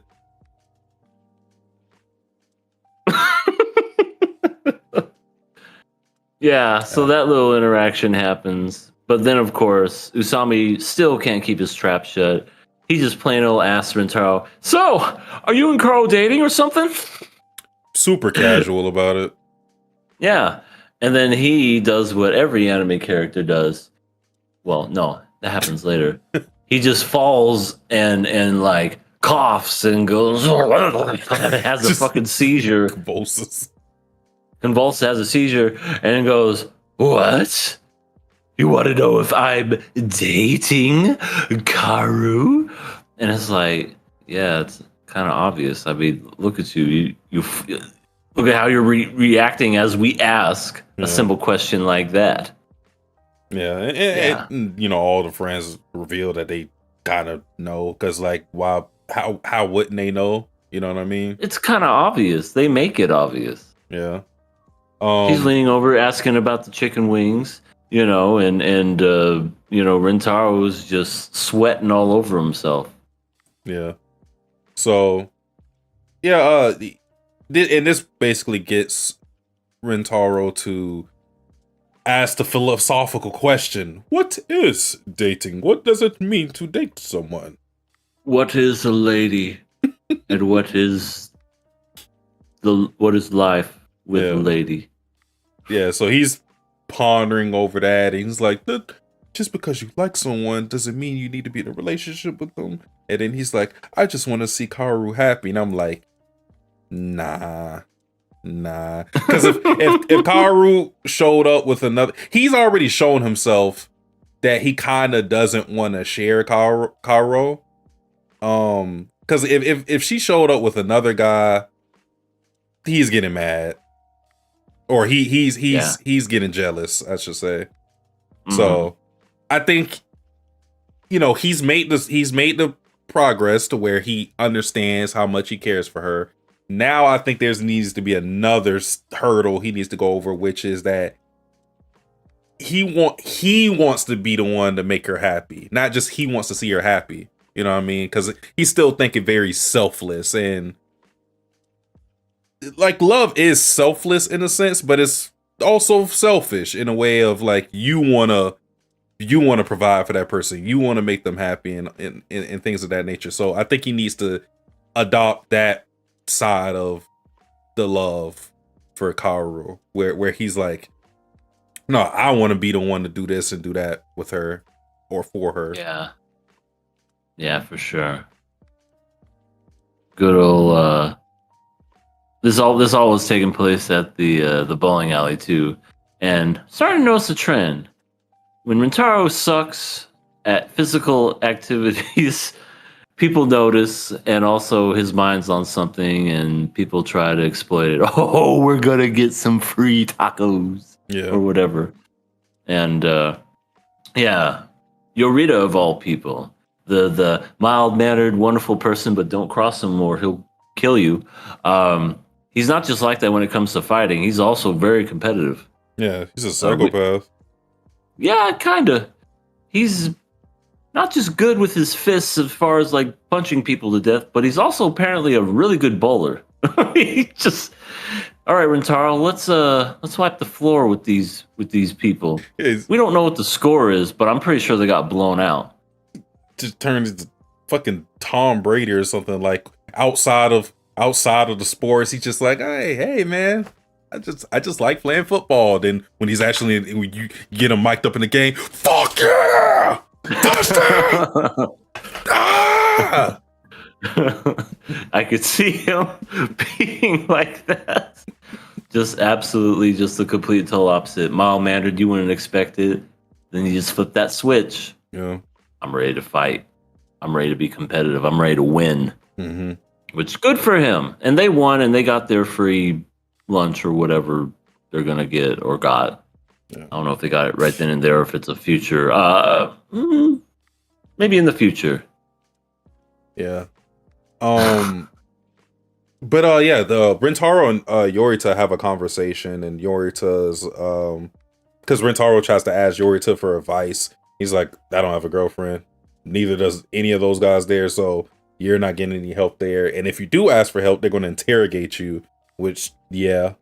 Especially with someone like Rentaro being as like close as he was, the minute he asks for anything, everybody's antennas are going to go up and they're going to be like, who is this person? Like, who got you to ask us for help? Because you never ask us for help. Right. Who's this girl? We don't know who this girl is. You got a girlfriend? And you know how anime guys are whenever you have a girl that you like. They're your best friend or the worst enemy. And they either hate your fucking guts and they want to beat the crap out of you, or they are just like, they put their arms around you. Oh God, who's the lucky girl? Come on, tell us. Oh.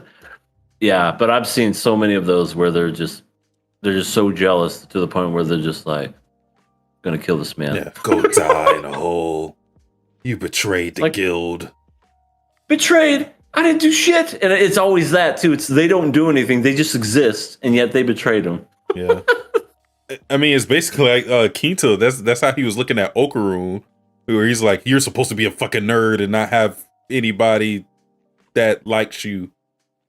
We're supposed to be in the same boat. You're just dripping in ladies. Look at you. You're as nerdy like I am. Yeah, I'm just not a fat loser that sweats a lot. Yeah. And I'm not an asshole. Right, exactly. That calls people out and calls them whatever they are. But yeah, no, it's a nice little scene.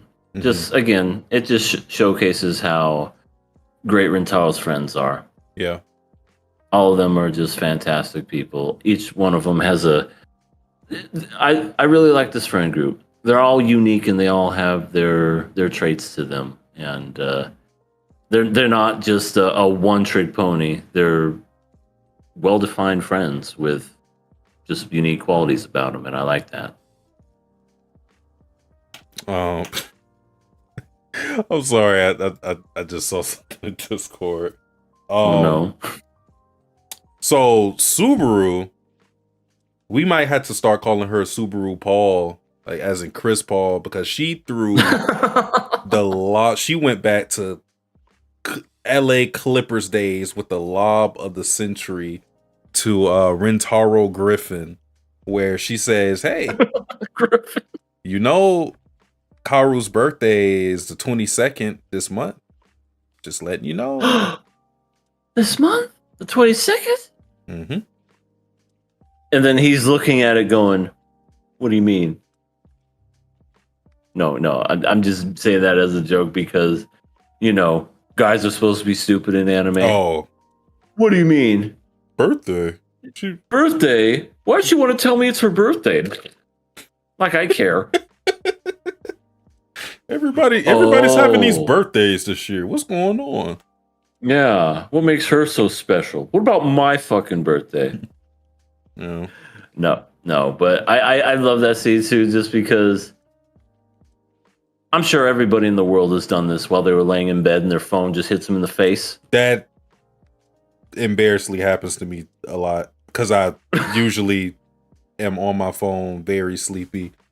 Or sometimes I don't know how the fuck it happens, but I always have my head on my pillow and I'm like this and I'm like, oh my God.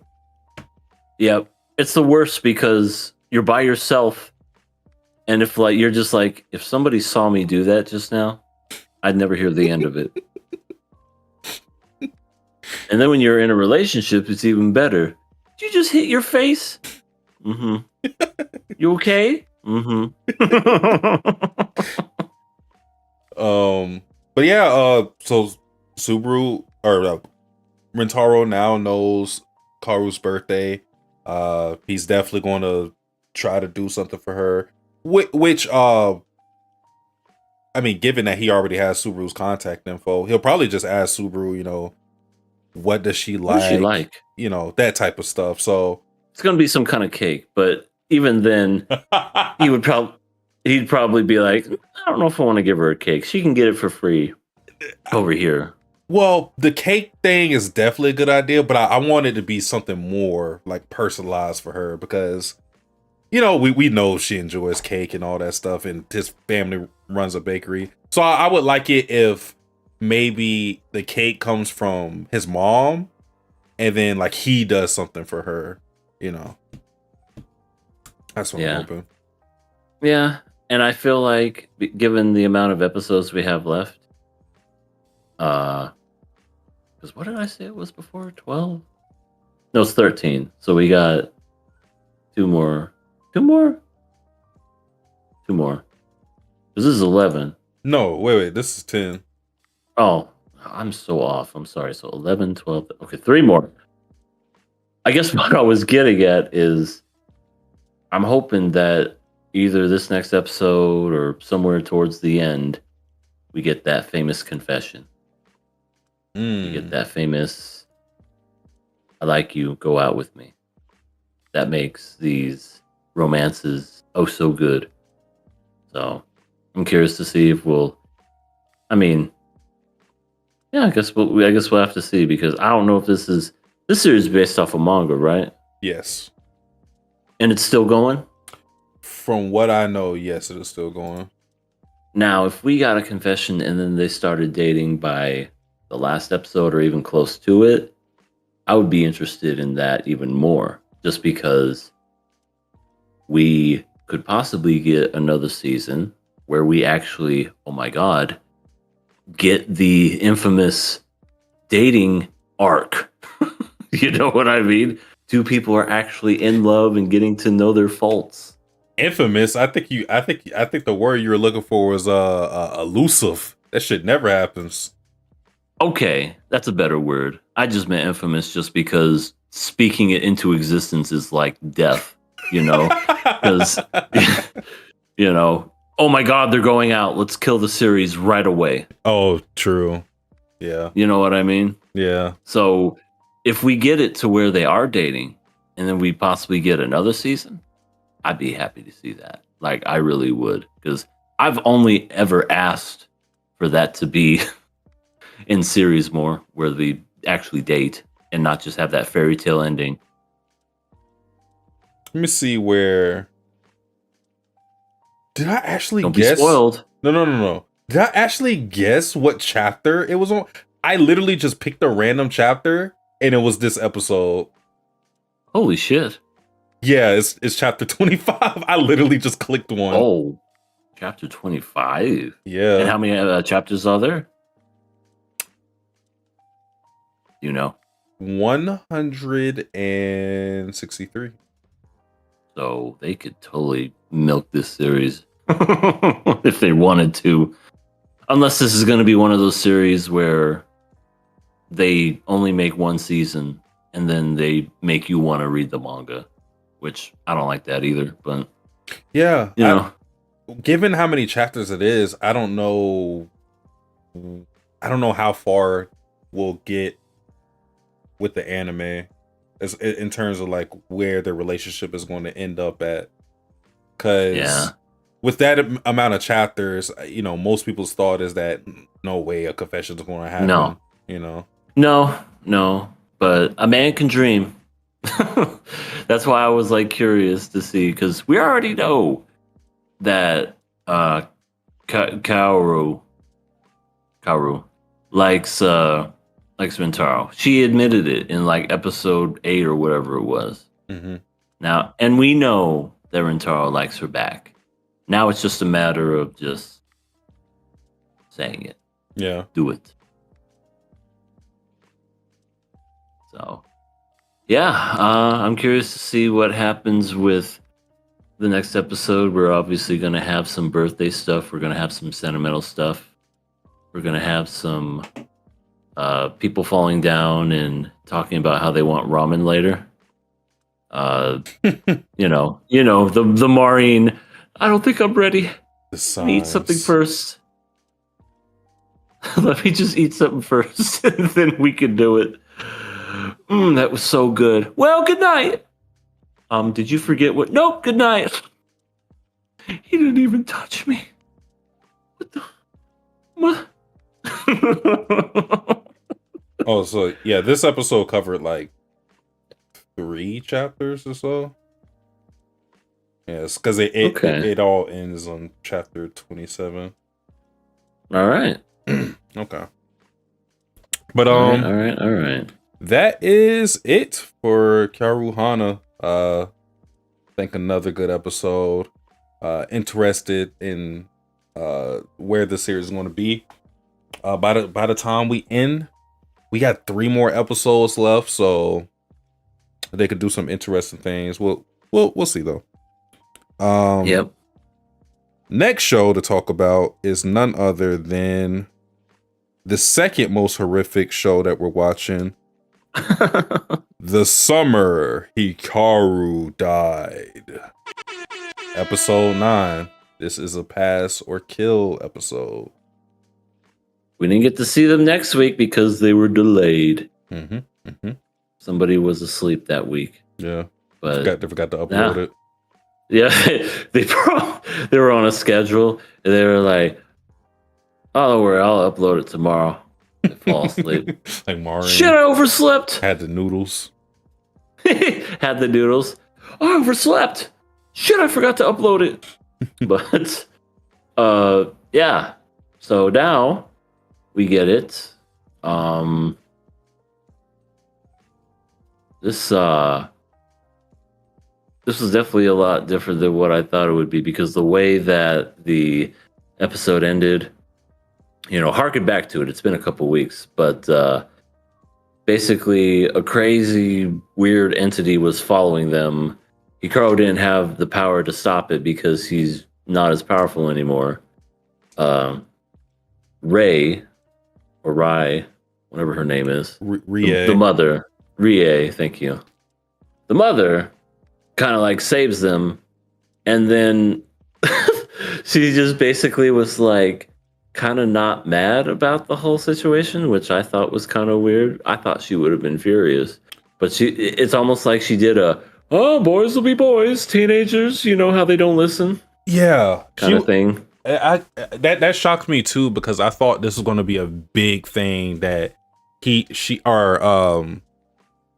didn't heed her warning, but she was very understanding of it because it's something that she dealt with her husband, and but that's the thing though, it led to her child getting hurt, so I would think that she would be a little more harsh when it comes to what's going on with Hikaru and Yoshiki. So yeah, yeah, just like you, I was very surprised that she wasn't as. It seemed like she was kind of like lax towards the situation, but honestly, maybe she was like that for her own safety as well, because if she would have been like, hey, why didn't you get rid of this guy? Or I don't know, why don't you take your ass back to the mountains or something? Yeah.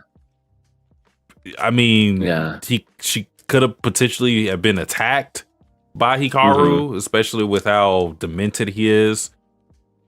But one thing that I found interesting was that when Hikaru was kind of glaring at Rie, and Yoshiki was like, chill. And then Hikaru was like, don't worry, I'm not going to hurt her. And then he says in his mind, it's not that I want to hurt her, I can't. And the way I thought of it is, it's not just like him being nerfed in his power. It's that she is like a great spirit medium that can like ward off somebody like Hikaru, because she was alluded to being some big key with the old man that we see later in the episode. He was like, where is Rie Kurebayashi? And they're like, we're not going to tell you. You're kind of crazy. You're kind of crazy. Your voice kind of changed a little bit when you were speaking. Just saying. Yeah. But yeah. Rie is more than what she looks like, it seems. It seems like she's very important. I mean, we're kind of glossing over the fact that she was able to ward off this powerful curse that had Hikaru incapacitated completely. Yeah, it wasn't really ever explained either. It was just kind of like, yeah, I just told it to shoo, and it ran away like a dog with its tail between his legs. Ow, ow, ow. She casually says like, oh yeah, that one spirit, I just sent him back to the realm that he was supposed to be in. And it's like, wait, what? You can do that? Right, and it was never really explained. It's just like, yeah, it's just something I do. I can do that in my sleep. Yeah. No big deal. I definitely think she's one of those characters who downplays her abilities, because again, it seems that she's much more important than she leads other people to believe, and just how she looks, because she looks unassuming. Yeah, they just basically just kind of talk it out for a bit. We find out Rie's backstory.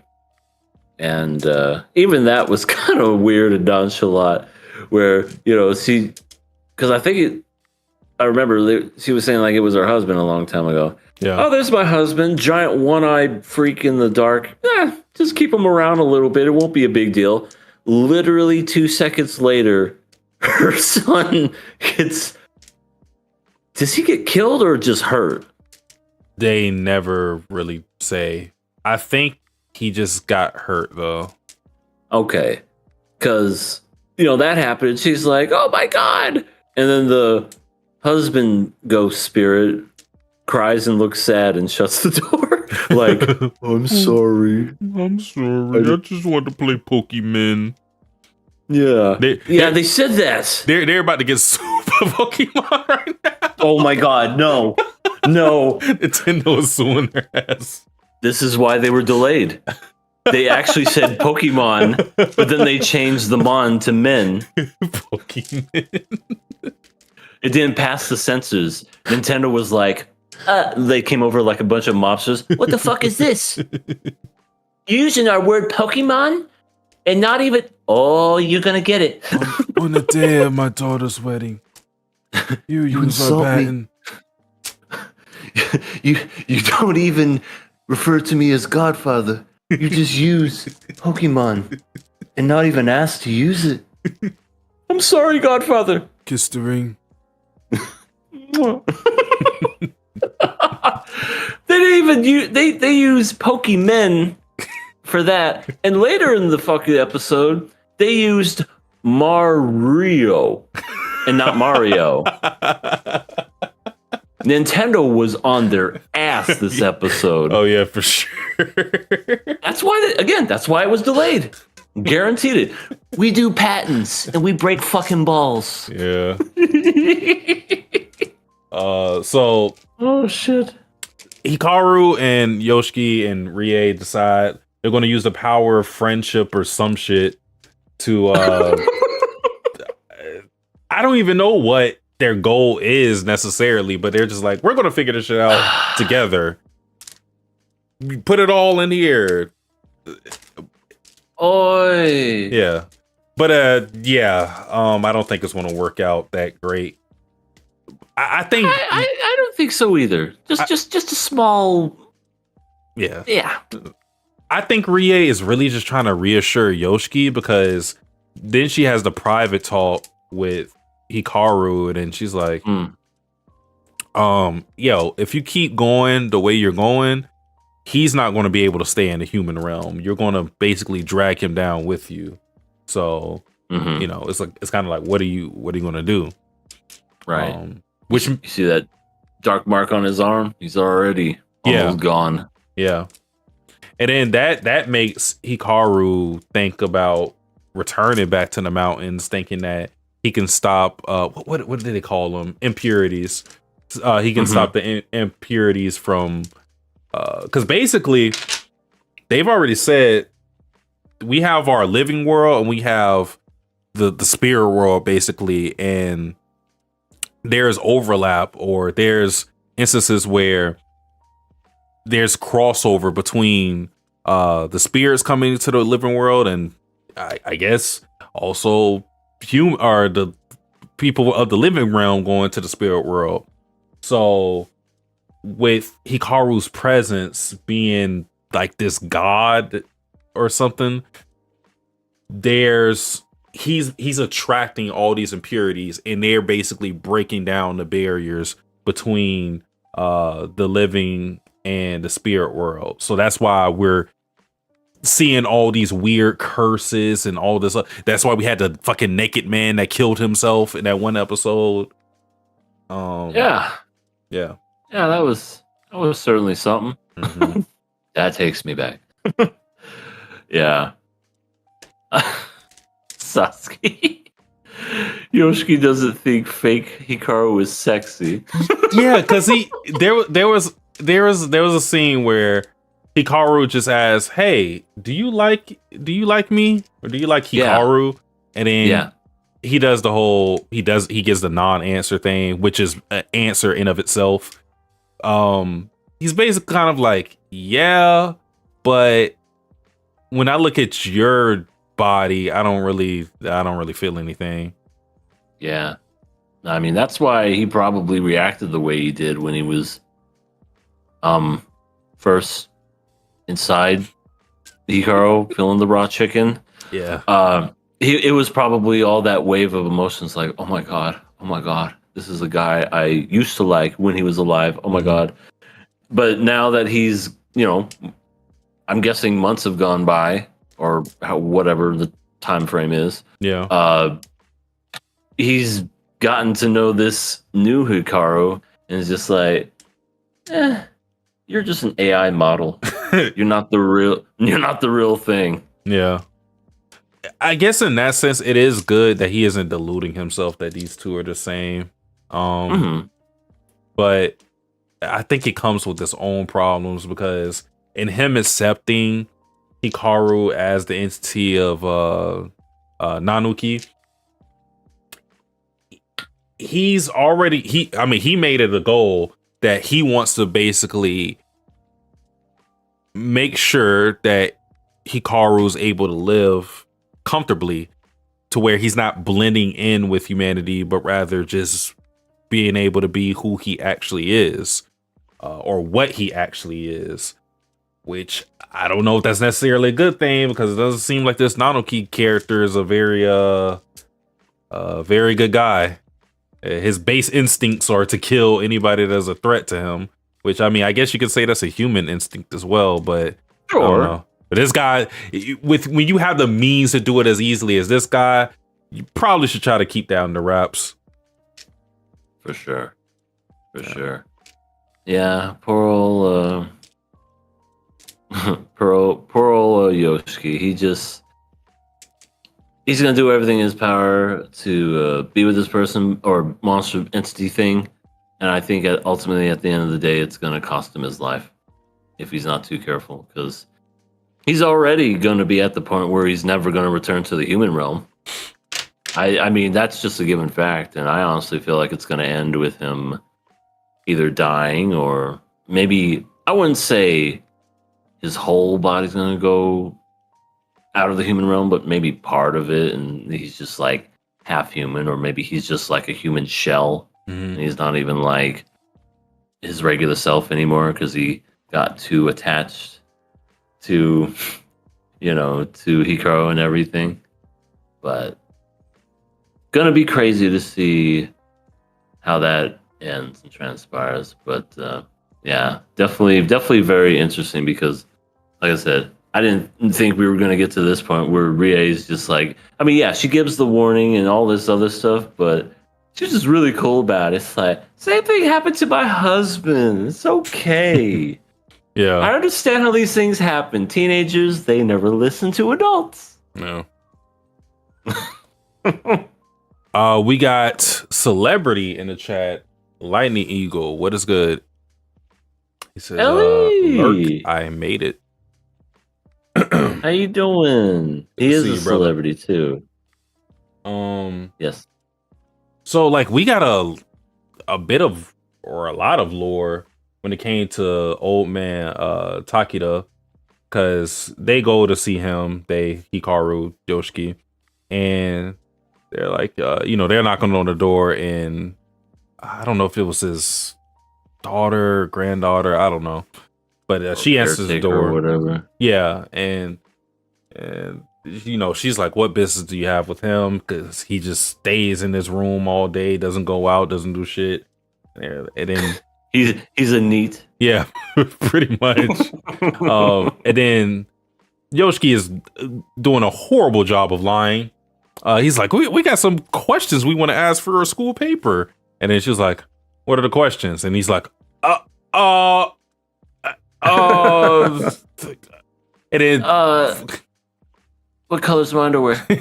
This is some stupid shit. It's like, and then Hikaru has to walk in there or step in and go like, we want to ask questions, or Rie wants us to ask questions. And in the minute she hears her name, she's like, "Oh, he's been saying that name quite a bit, so we'll let you in." She's like this Rie is like this golden ticket for anything in this village, it seems. Fucking yes. Like she might be the godfather for real. She really must or be. Or godmother. I am the godmother. You come to me as a spirit on this, the day of my daughter's wedding. On the day of my son's horrific death or maiming. With the Pokemon. That shall not be copy infringed. No summons allowed, Atlas. No personas. Oh my god, no. But yeah, so they end up getting to meet with old man Takeda, and this old man is he's an old man, like in a stereotypical kind of way, like mean as hell. Like this? Like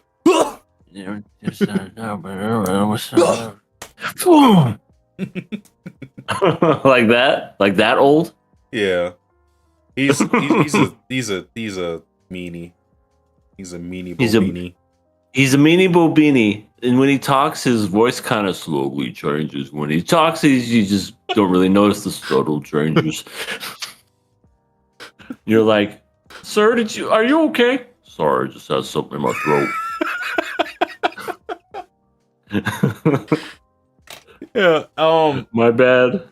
So he gives us lore about the Indos, which is of course Hikaru's family, and apparently, because he talks about this blasphemous act that they did that basically cursed the village, and he dates this back to like the 1700s, something like that. Yeah. Something insane. Some kind of famine that happened around that time. Yeah, and that's something that we already saw Yoshiki and Hikaru were researching, but we don't know exactly what they did. Now, he says that they asked or they requested something from Nanuki, I believe.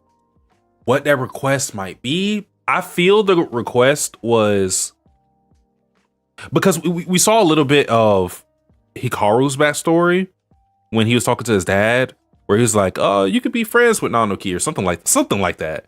I think they asked something like that, like, "Can we be cool with Nanuki?" And then that cursed them, like that doomed the village, that brought in all the curses, because it would all make sense, I believe, and that's why they decided to go like, "All right, you want to be fucking friends with that thing? All right, y'all go into the mountains." Y'all apologize for what y'all did, but y'all keep that shit in the mountains, and we'll just let the curses live there since y'all brought them here and we can't get rid of them. I think that's what's going on with the Indos. No, that sounds pretty spot on. That's what I would assume too. Hikaru fucked it up somehow by dying. You know, he saw a tree that looked like boobs and a womanly figure, and then died. Yeah. And now the curse is just coming back. And I definitely think that's the catalyst of, Hikaru dying.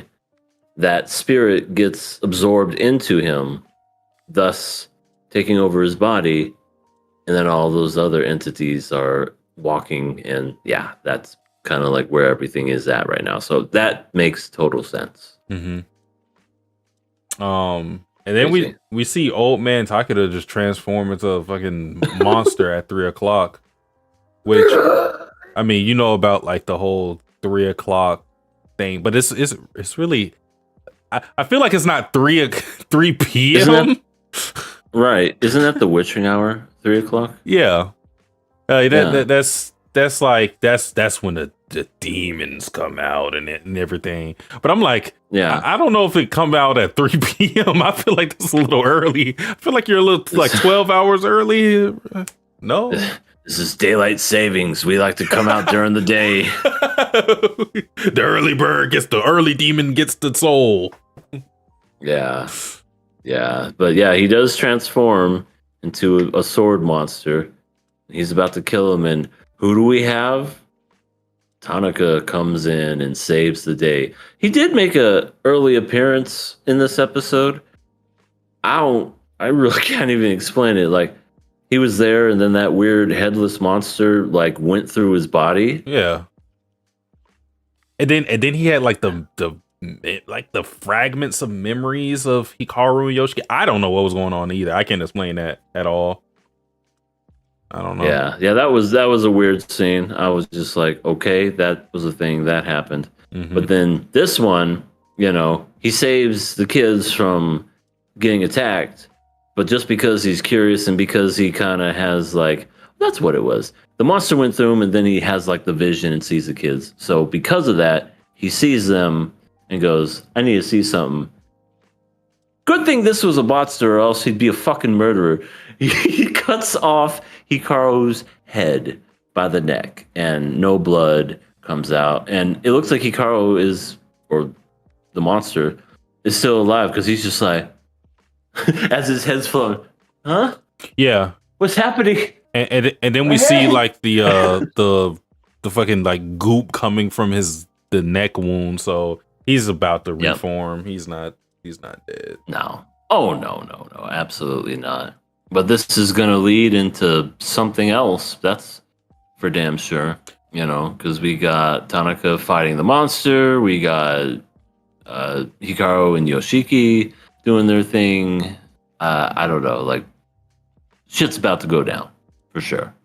Also, where is this granddaughter caretaker lady? Because like when he kept yelling at them, I thought any minute she was gonna go in there and be like, "All right, guys, get out of here. He's, you're making them upset, or he's tripping, something of the sort." She just let them in, and then I don't know what the fuck, but she put in her AirPods and just locked in. This man is not paying me enough money to give a fuck. Come on in. Come on in. She got the life insurance policy on her. She's like, whether he lives or dies does not matter to me. I already got a plan. Right. I'm gonna get a little piece of that inheritance money. Yeah. She just disappeared from the episode. I'm like, how did he get in there before you stepped in? It was probably Tanaka like opened the door. Hey, is Mr. Just get in there in the back? Yeah. She probably left right after that too and said, "I'm done for today." Shuts the door behind her. Did my part. But is there anything else in this episode? Not really. It just ends with that giant cliffhanger of, "Oh no, he's dead." Yeah. Poor Hikaru, we love him so much. He was so sweet and innocent. He only killed that one lady that nobody liked. Yeah, I mean, she was already crazy, so who cares? Yeah, she's only somebody's mother. Come on now. Well, EA. Killer Pass? It's episode 9. It's time to make a decision. We want an honest decision. No more lies. Okay, Skylar. Oh, wait, no. Let me answer that like Walter. What are you talking about? I don't know what lies you're referring to. There's nothing to lie about if I don't know what you're talking about. What do you want me to say, Skylar? What do you want? What do you want? If it's a killer pass? Is that it? I wanted to listen, Skylar. I'm not killing it, okay? They gotta start a trend, just like call like apologize like a Walter White or something. Oh yeah, man. Seriously. Apologize by not apologizing. Yeah. Okay. But no, when it comes to this series, it definitely has its ebbs and flows. It has its moments where there's some real crazy shit happening, and then it just kind of like has the little slow down moment. I definitely wouldn't consider this a series that's scary. I don't even really consider it all that terrifying, to be honest. I mean, yeah, it definitely has horror elements and it has gore and violence, and all that jazz. But for me personally, I think this series is fine. It's serviceable. It's nothing to write home about, but I do want to see how it ends. I mean, we're 3 more episodes away because I think it's 12 episodes. Yeah, it's 12. Yeah, it is 12 episodes. So we got 3 left now. Lightning Eagle. Who cares? I don't know why he said who cares, but oh no, he's talking about I think he's talking about when we were talking about the old lady getting killed. Oh right, okay, he's heartless, but no, I'll give it a pass. I want to see what happens with it. Um, I mean, it's kind of like a marathon, you know. You push yourself to that. I don't know how many miles are in a marathon, so excuse me. You push yourself to the 12-mile mark. So once you get to that 13-mile, might as well see it through to the end. So pass for me. Okay. So, if people aren't aware, we need 2 kills to officially kill. It needs to be a unanimous decision for a show to get killed. So this show is automatically passes. So my opinion does not really matter at this point.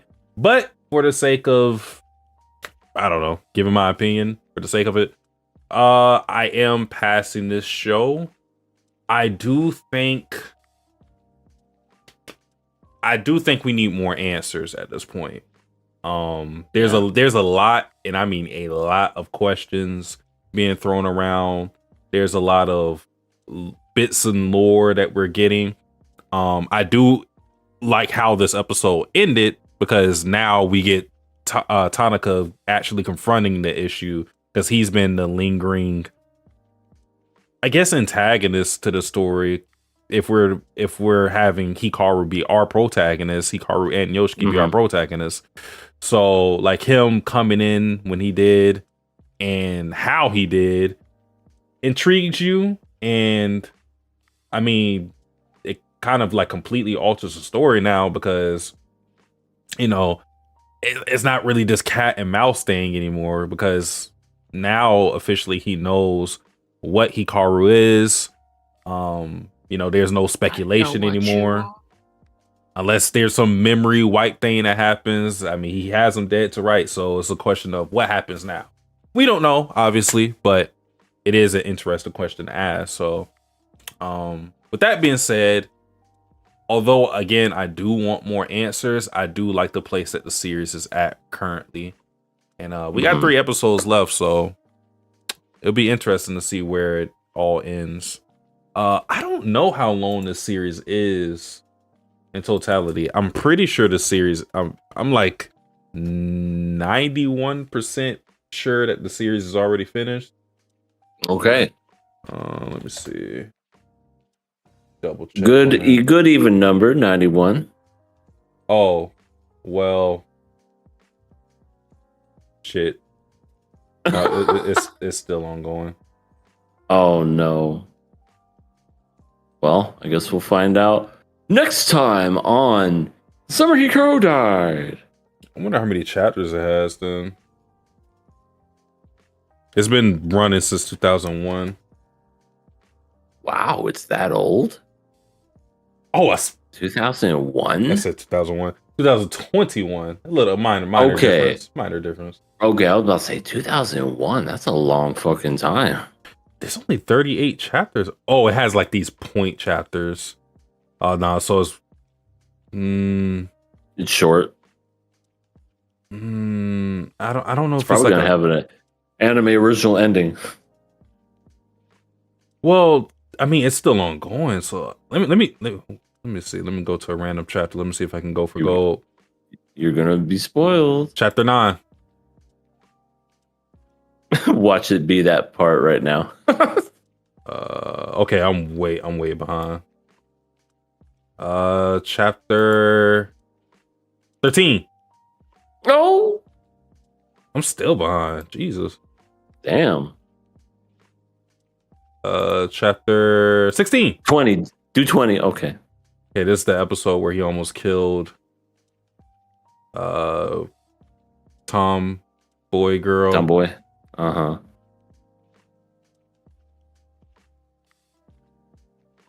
And that's also the same chapter he stabbed him. The art is really good in the series, by the way. In the manga? Yeah. It's like really, really good. Nice. I like it.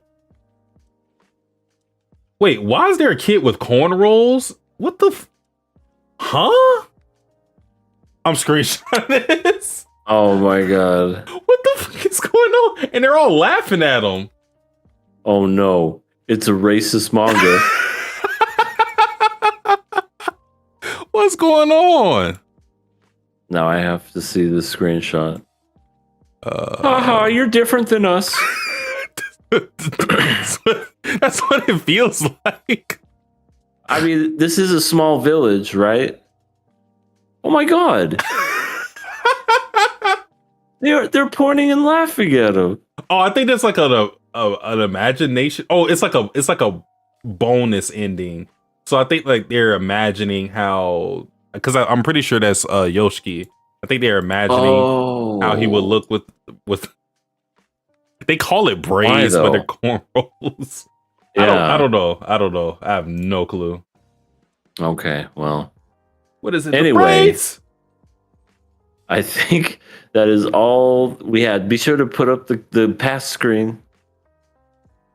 Wait. No, I gotta. Wait, yeah, I'm almost there. You're gonna spoil yourself. Chapter 19. That's where we're at. Wait. Check in. Damn, chapter 20?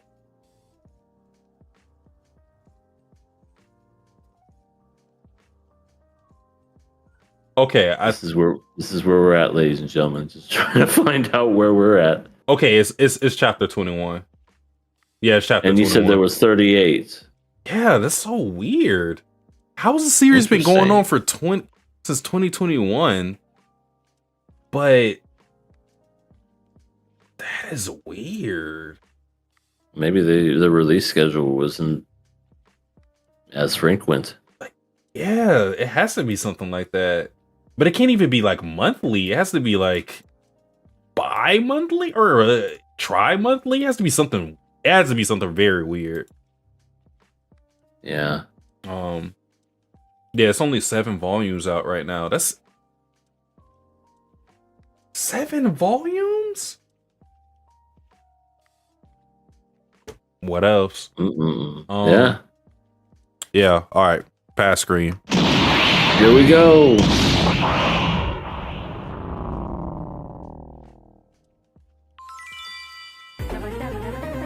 You pass this time. All right, people. We have one more segment that we have not gone to for a minute, but it is real. KOA questions do exist. So yeah. Although your questions, although it's only like one.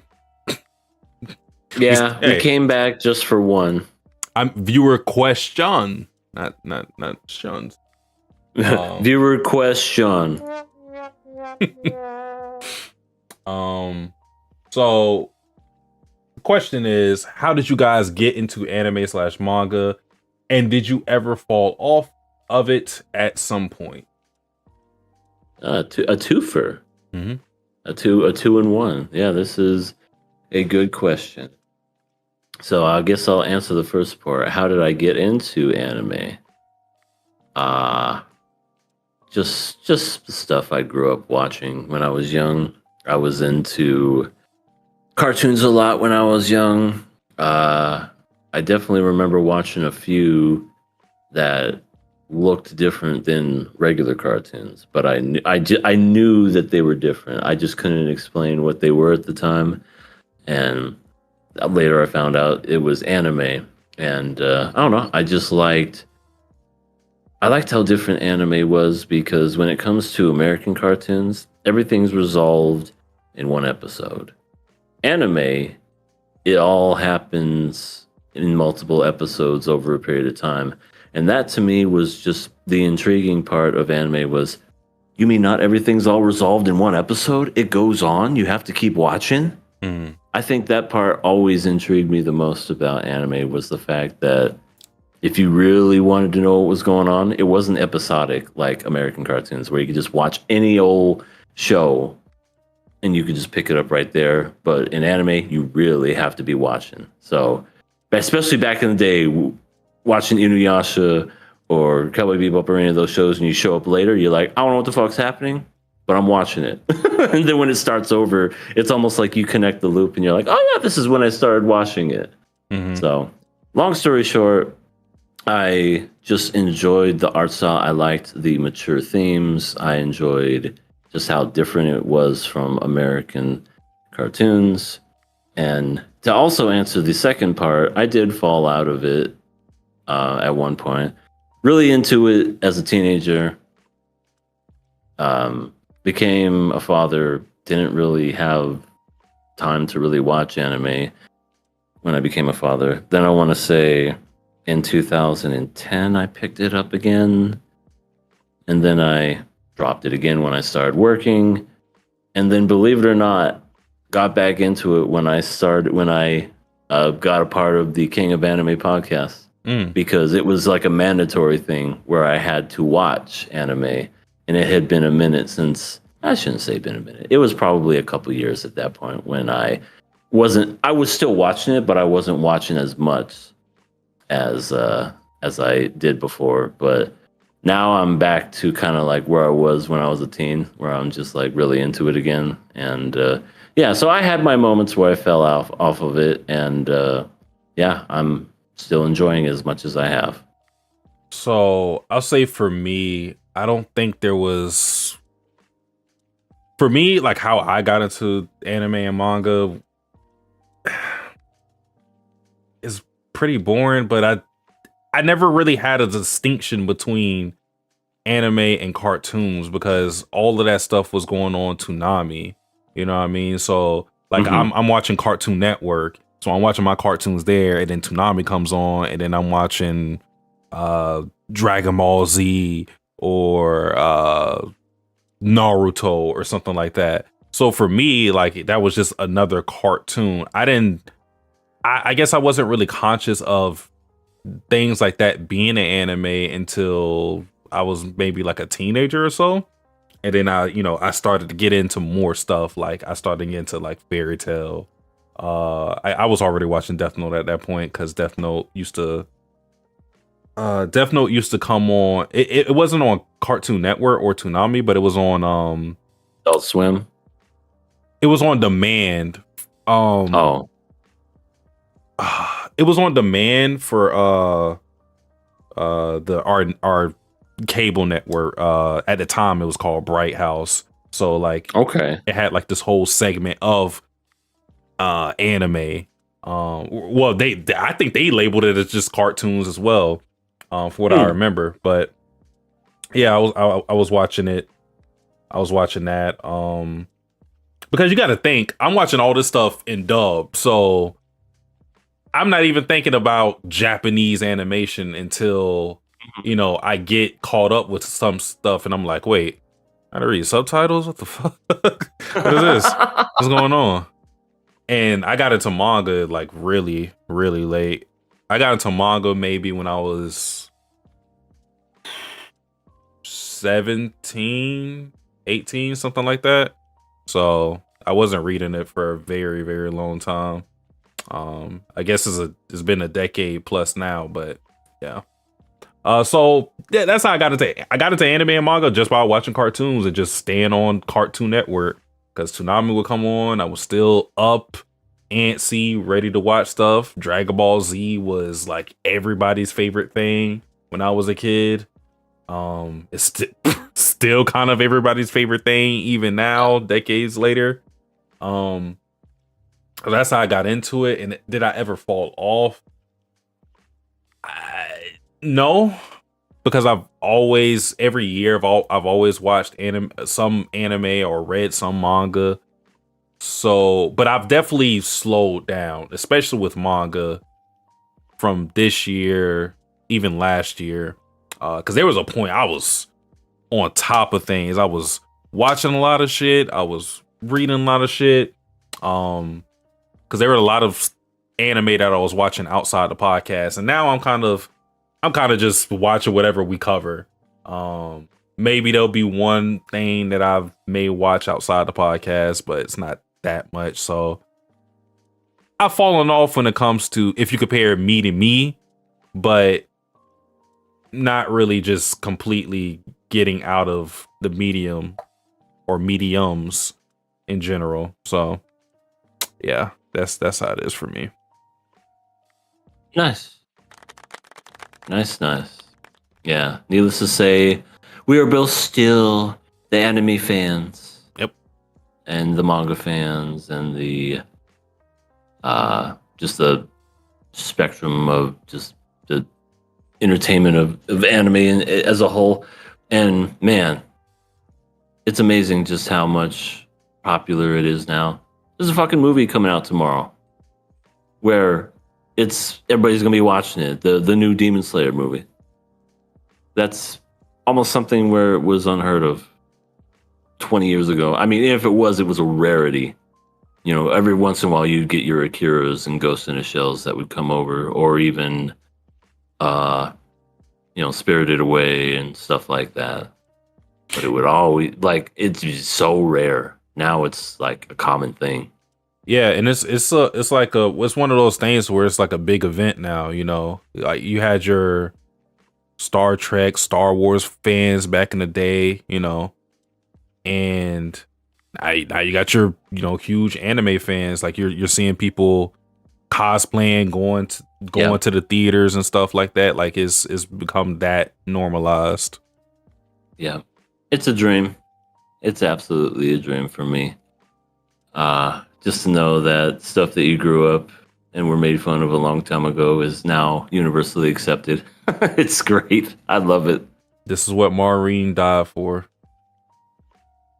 That's right. That's right. Maureen died while eating her noodles. No, while getting the noodle. The first episode. You remember the first episode where she just she literally flies from the fucking sky and lands like near Gojo? So what are you saying? She died. She died. Then who's the rest? Who's this other person? Is this a Numaru type thing or whatever it is? Nomu? No, yeah. This is the life that Maureen imagined to have if she survived that. Oh my god! If she wasn't in a coma currently, she's doing a Jacob's Ladder type thing where she's just seeing all this crazy shit that's happening in front of her, and then and then Gojo is like by her side as she's on the hospital bed. Please, you gotta wake up, please.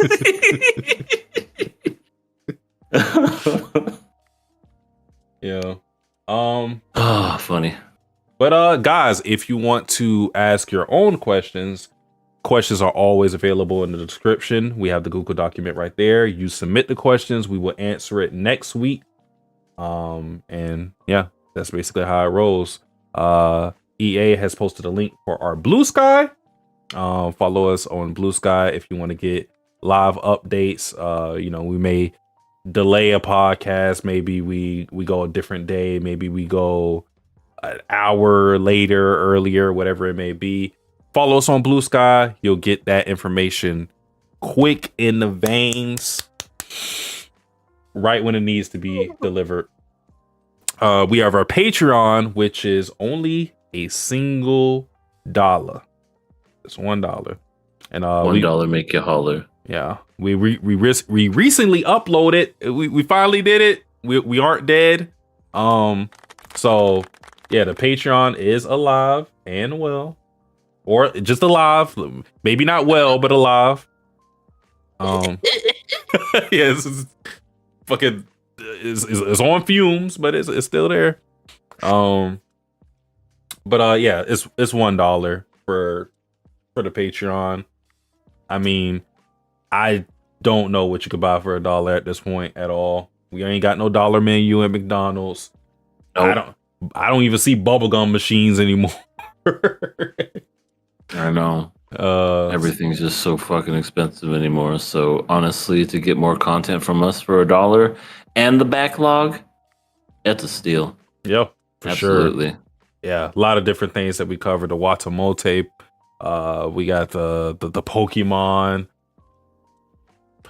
No, we don't. We don't. Yeah, we don't. We don't. We got the Pokemon. We also talk about Mario. Mario. Oh yeah, we got a plethora of things that we talked about, and things that we want to talk about. Because I really want EA to watch. I want us to watch Kaguya-sama, because first, I'm just interested in how EA will feel about Kaguya-sama because it's different. Yeah, it is. It's very different, and yeah, you just have to see it for yourself. But either way, we're gonna have things to come on the Patreon, so stick with us. Appreciate everybody who showed up tonight and everybody watching the VOD. Please like, share, comment your thoughts on the podcast. Anything, not anything. Keep it kind of tame. You know what I mean? My feelings No are kind of talking about feet. yeah. Wait, do we got people doing that? Don't you remember all them years ago? People would send in questions about feet. Light ruler. Yes, one person. Yeah. But still. Yeah, feet in bath water or something. That would always come up. And pee. Let's not forget about that too. And pee.